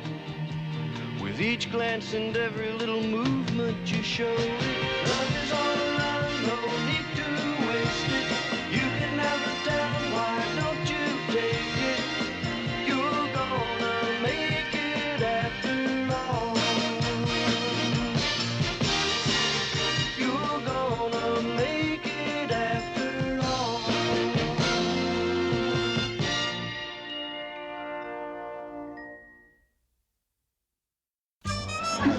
Okay. Yeah. How you doing, Philly?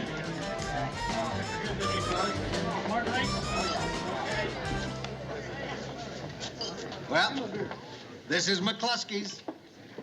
Wow, it really is an Irish bar, isn't it? If you think it's crowded now, you should have seen it before McCluskey died. Hey, Lou. Hey, Philly. A little hand wrestling or a drink? You're on.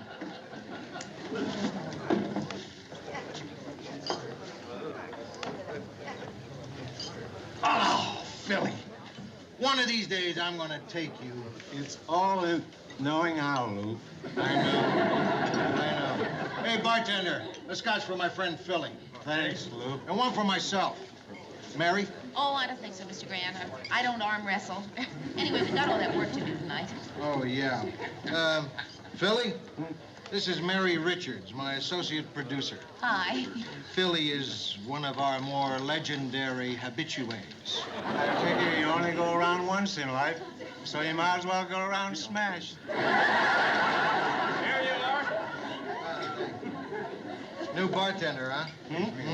No, he's only temporary. Until McCluskey's widow can find a buyer for the place. Oh, yeah, that's right. I missed McCluskey's wake, didn't I? Well, we've been working late every You night. didn't miss the wake, Lou. Huh? This is it. Where's McCluskey? In the back room. He's here? You ought to go back and say hello, Lou. He looks terrific. A picture of health. You want to go back with me, Mary? Oh, gosh, Mr. Grant, I didn't really know him. Well, if you don't get to know him now, you never will. I'll go back after dinner. Let's sit down, Mary. What's a special night, Philly? I'm sorry, Lou. The kitchen's closed. What time to close? 3 years ago. Mr. Grant, we only have 45 minutes. We better try someplace else. Well, don't leave. You sit here, and I'll fix something up. There's always something to eat around here. Thanks, Philly. Nice guy, Philly. And strong for a little guy. Huh? You mean that arm wrestling? Oh, he knows I can take him at that. It's a little thing we go through so I can buy him a free drink. Isn't this a great place? I'd give anything to own a place like this. It's a gold mine. Well, didn't Philly say it was for sale? Yeah. I wonder how much they want for it. No, it's crazy. Why is it crazy? Oh, me owning a bar is ridiculous. I don't know. If you want something in life, you ought to go out and try to get it. Well, it's like Philly says. You only go around once in life.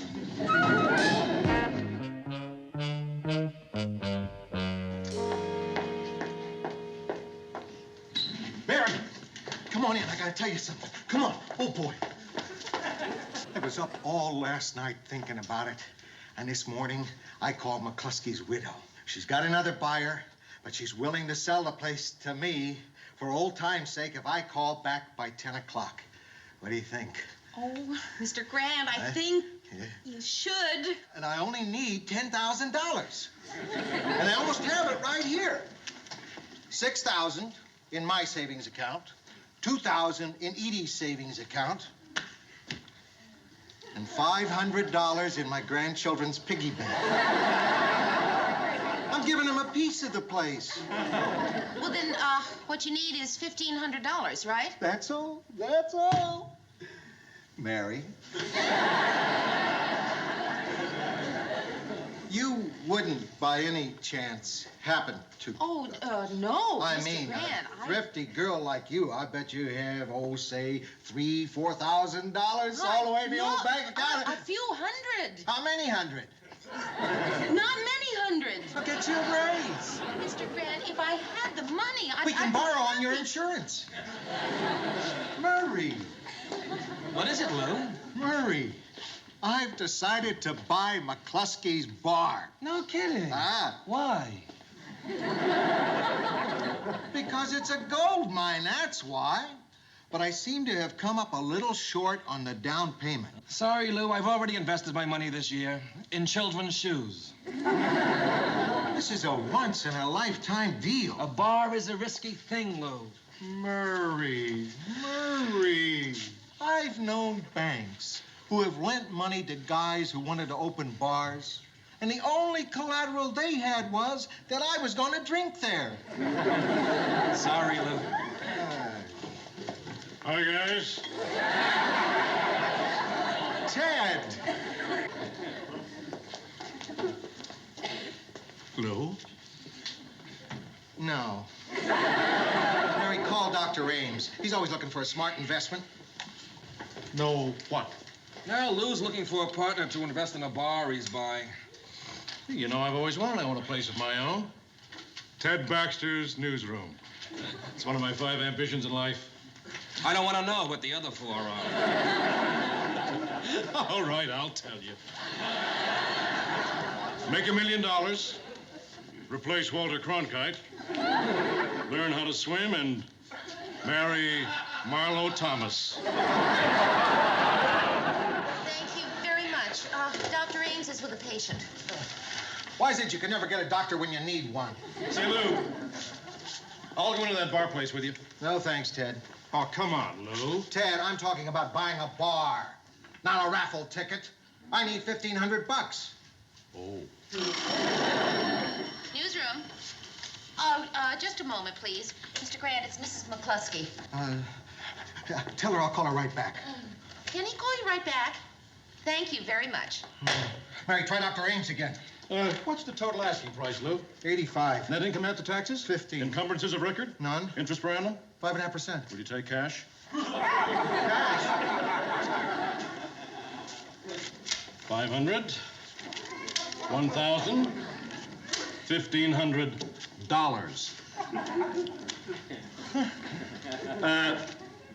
Don't you think we ought to sign something first? All right. Let's step into my office. Just a minute. I'll go to my room and get my lucky pen. Why does he carry $500 bills around in his wallet? You want to know why? Say, Ted, do you have the $3 you borrowed from me at lunch last week? Oh, sure, Murr. You got change for a 500?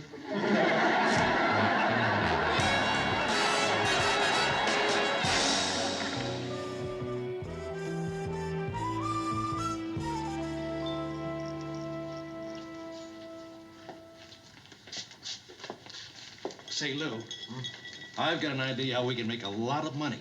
See, there's this bar on 3rd Street, and it's packed every night. And I figured out why, Lou. They've got the cutest bartenders you ever saw. Ted, I am not hiring barmaids. Oh, no, these aren't barmaids, Lou. These are good-looking guys. I guess they do that to get the women to come into the place. Come to think of it, there weren't any women in the place.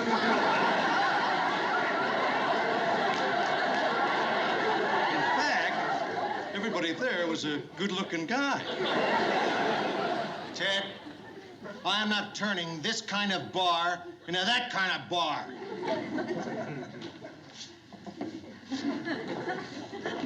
You mean it's that kind of bar, Lou? Yes, Ted, that was what that was. Lucky I didn't go in there. Philly! Hey, Lou. How you doing? You want for a drink? Come on.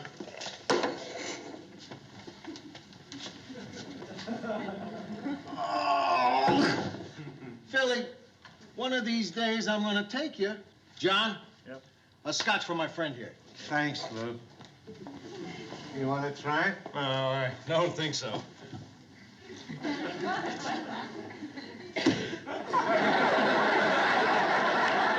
John, cancel his drink.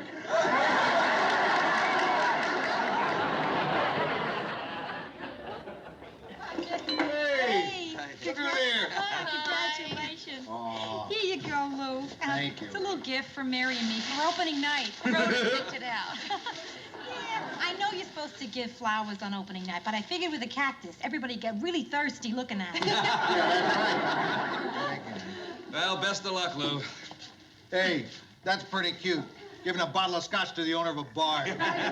Anybody want a drink? Sure. Oh, boy, you sure have a great place here, Mr. Grant. Thanks. Okay. That'll be 85 cents. What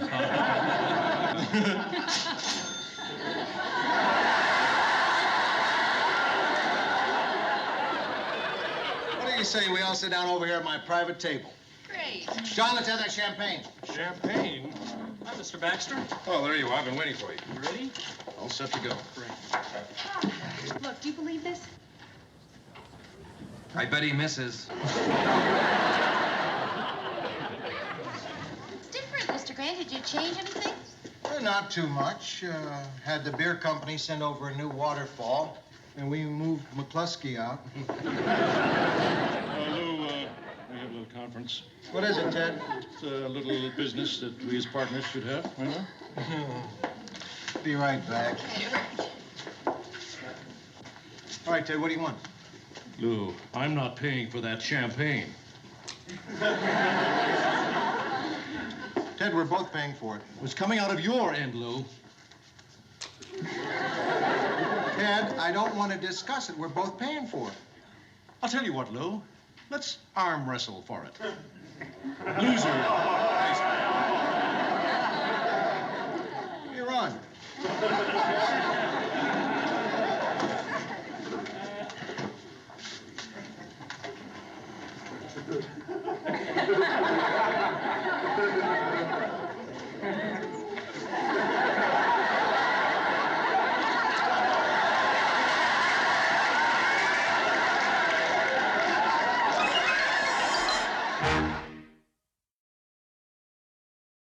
And I say to you out there, Mr. and Mrs. Twin Cities, the way to end the Cold War is very simple.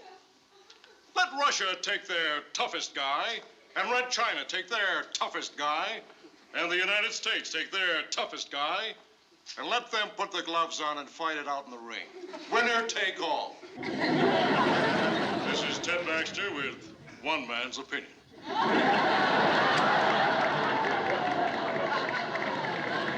Did Lou approve of that?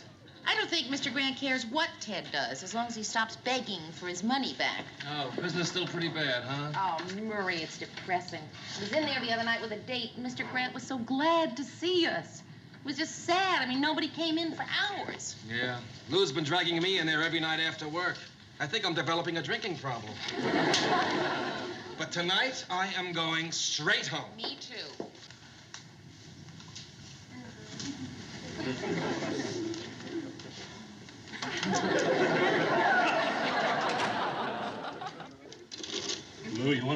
so bad. I'm worried about my mother. She's in jail, Lou. I've got to get an attorney to get her out. I'm afraid I'm going to have to ask for my $1,500 back, Lou.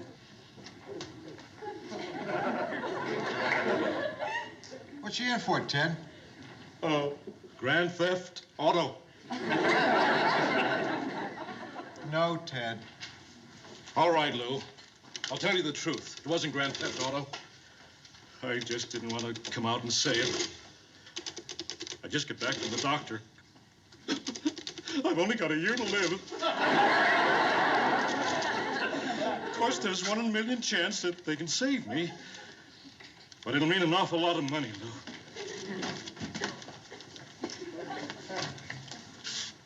No, Ted. All right. All right. I'll tell you the real truth. I don't have a year to live. I've only got 6 months to live. Ted? Yeah, Lou. I think you have less than that if you don't get out of here right now.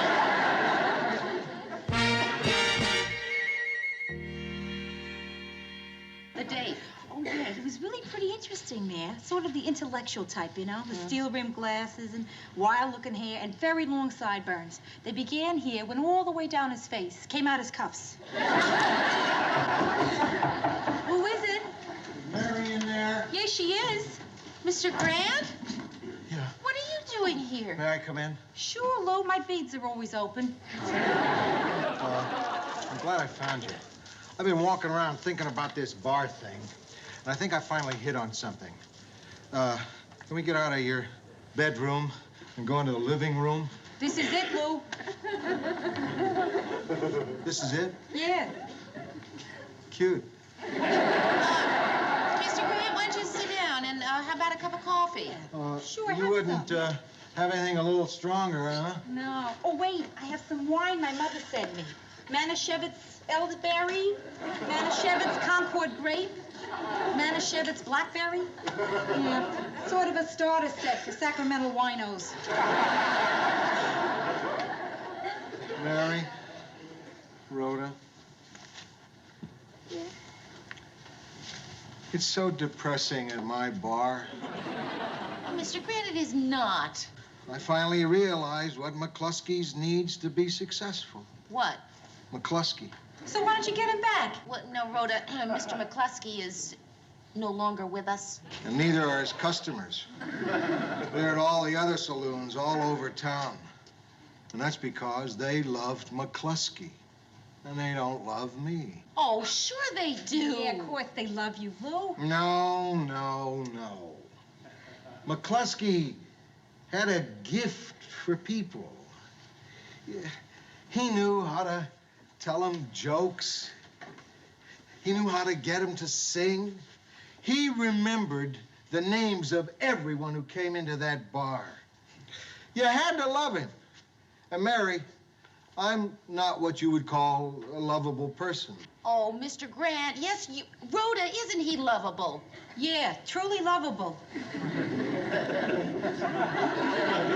mean it. Thank you. The thing is, I never really cared about being lovable till now. It was always enough that people were afraid of me. But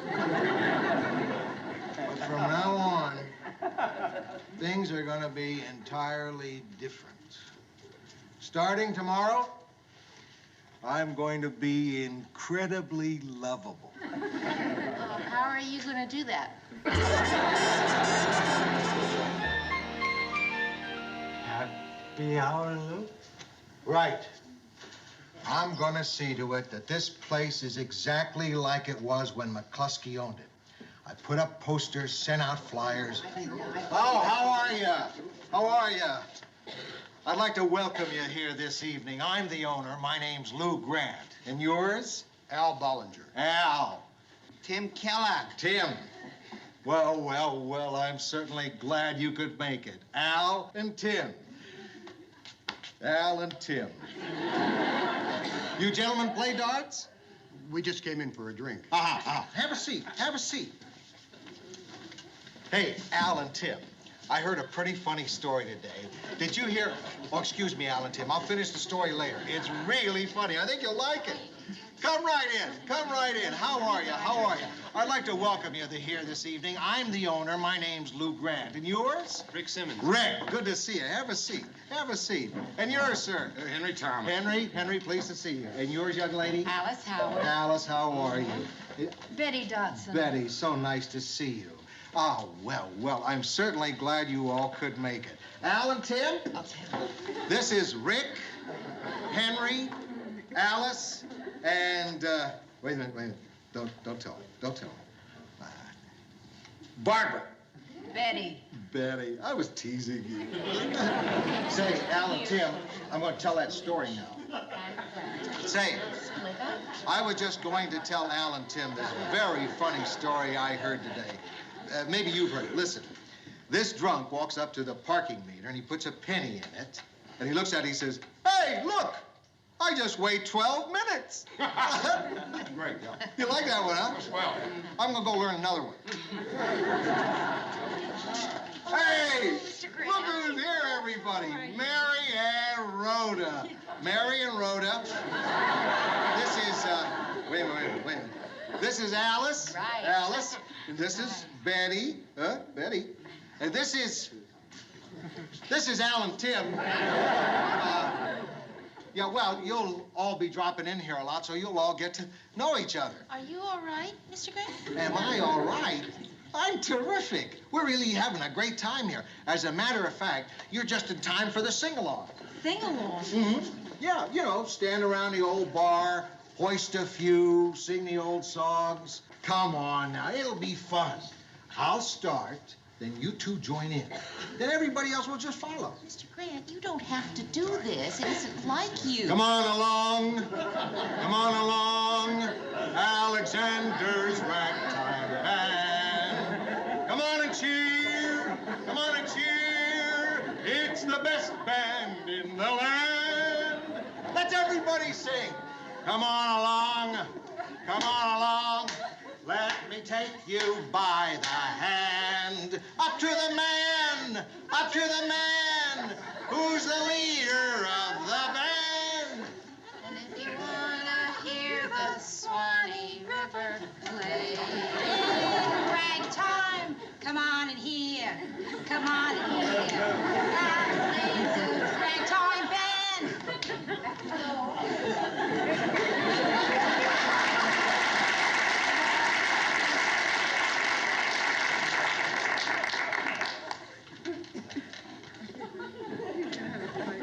What the hell's wrong with you anyway?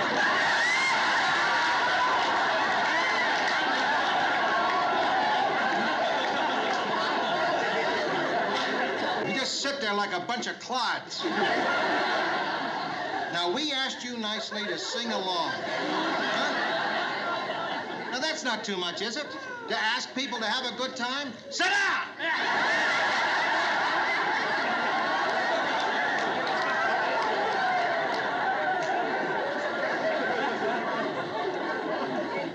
Now, this is the happy hour. We are all going to sit here, and we are all going to sing along. Is that clear? Roger? Norman? Helen? Muriel? Tim and Al? All right. Let's go. And this time, I really want to hear it.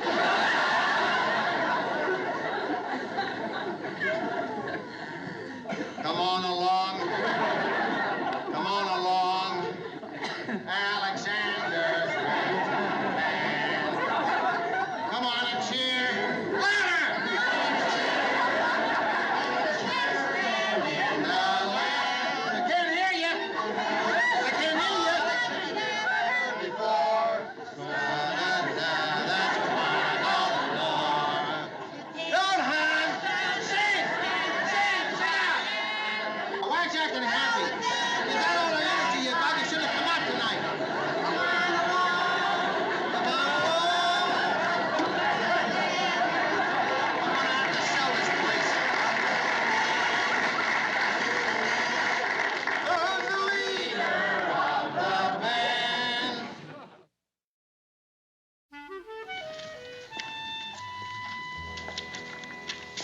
I want to, sorry about last night. Oh, Mr. Grant, that's all right. I wasn't myself. Hey, listen, I understand. Do you think any of the people you called this morning might buy McCluskey's? Yeah, I think I'll find a buyer out of one of them.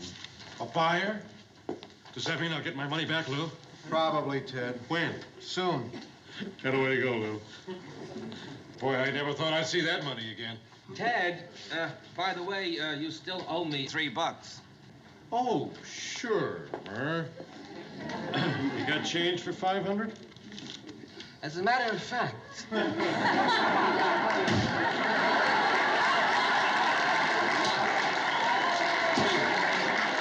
Three. Quarters? Nickels.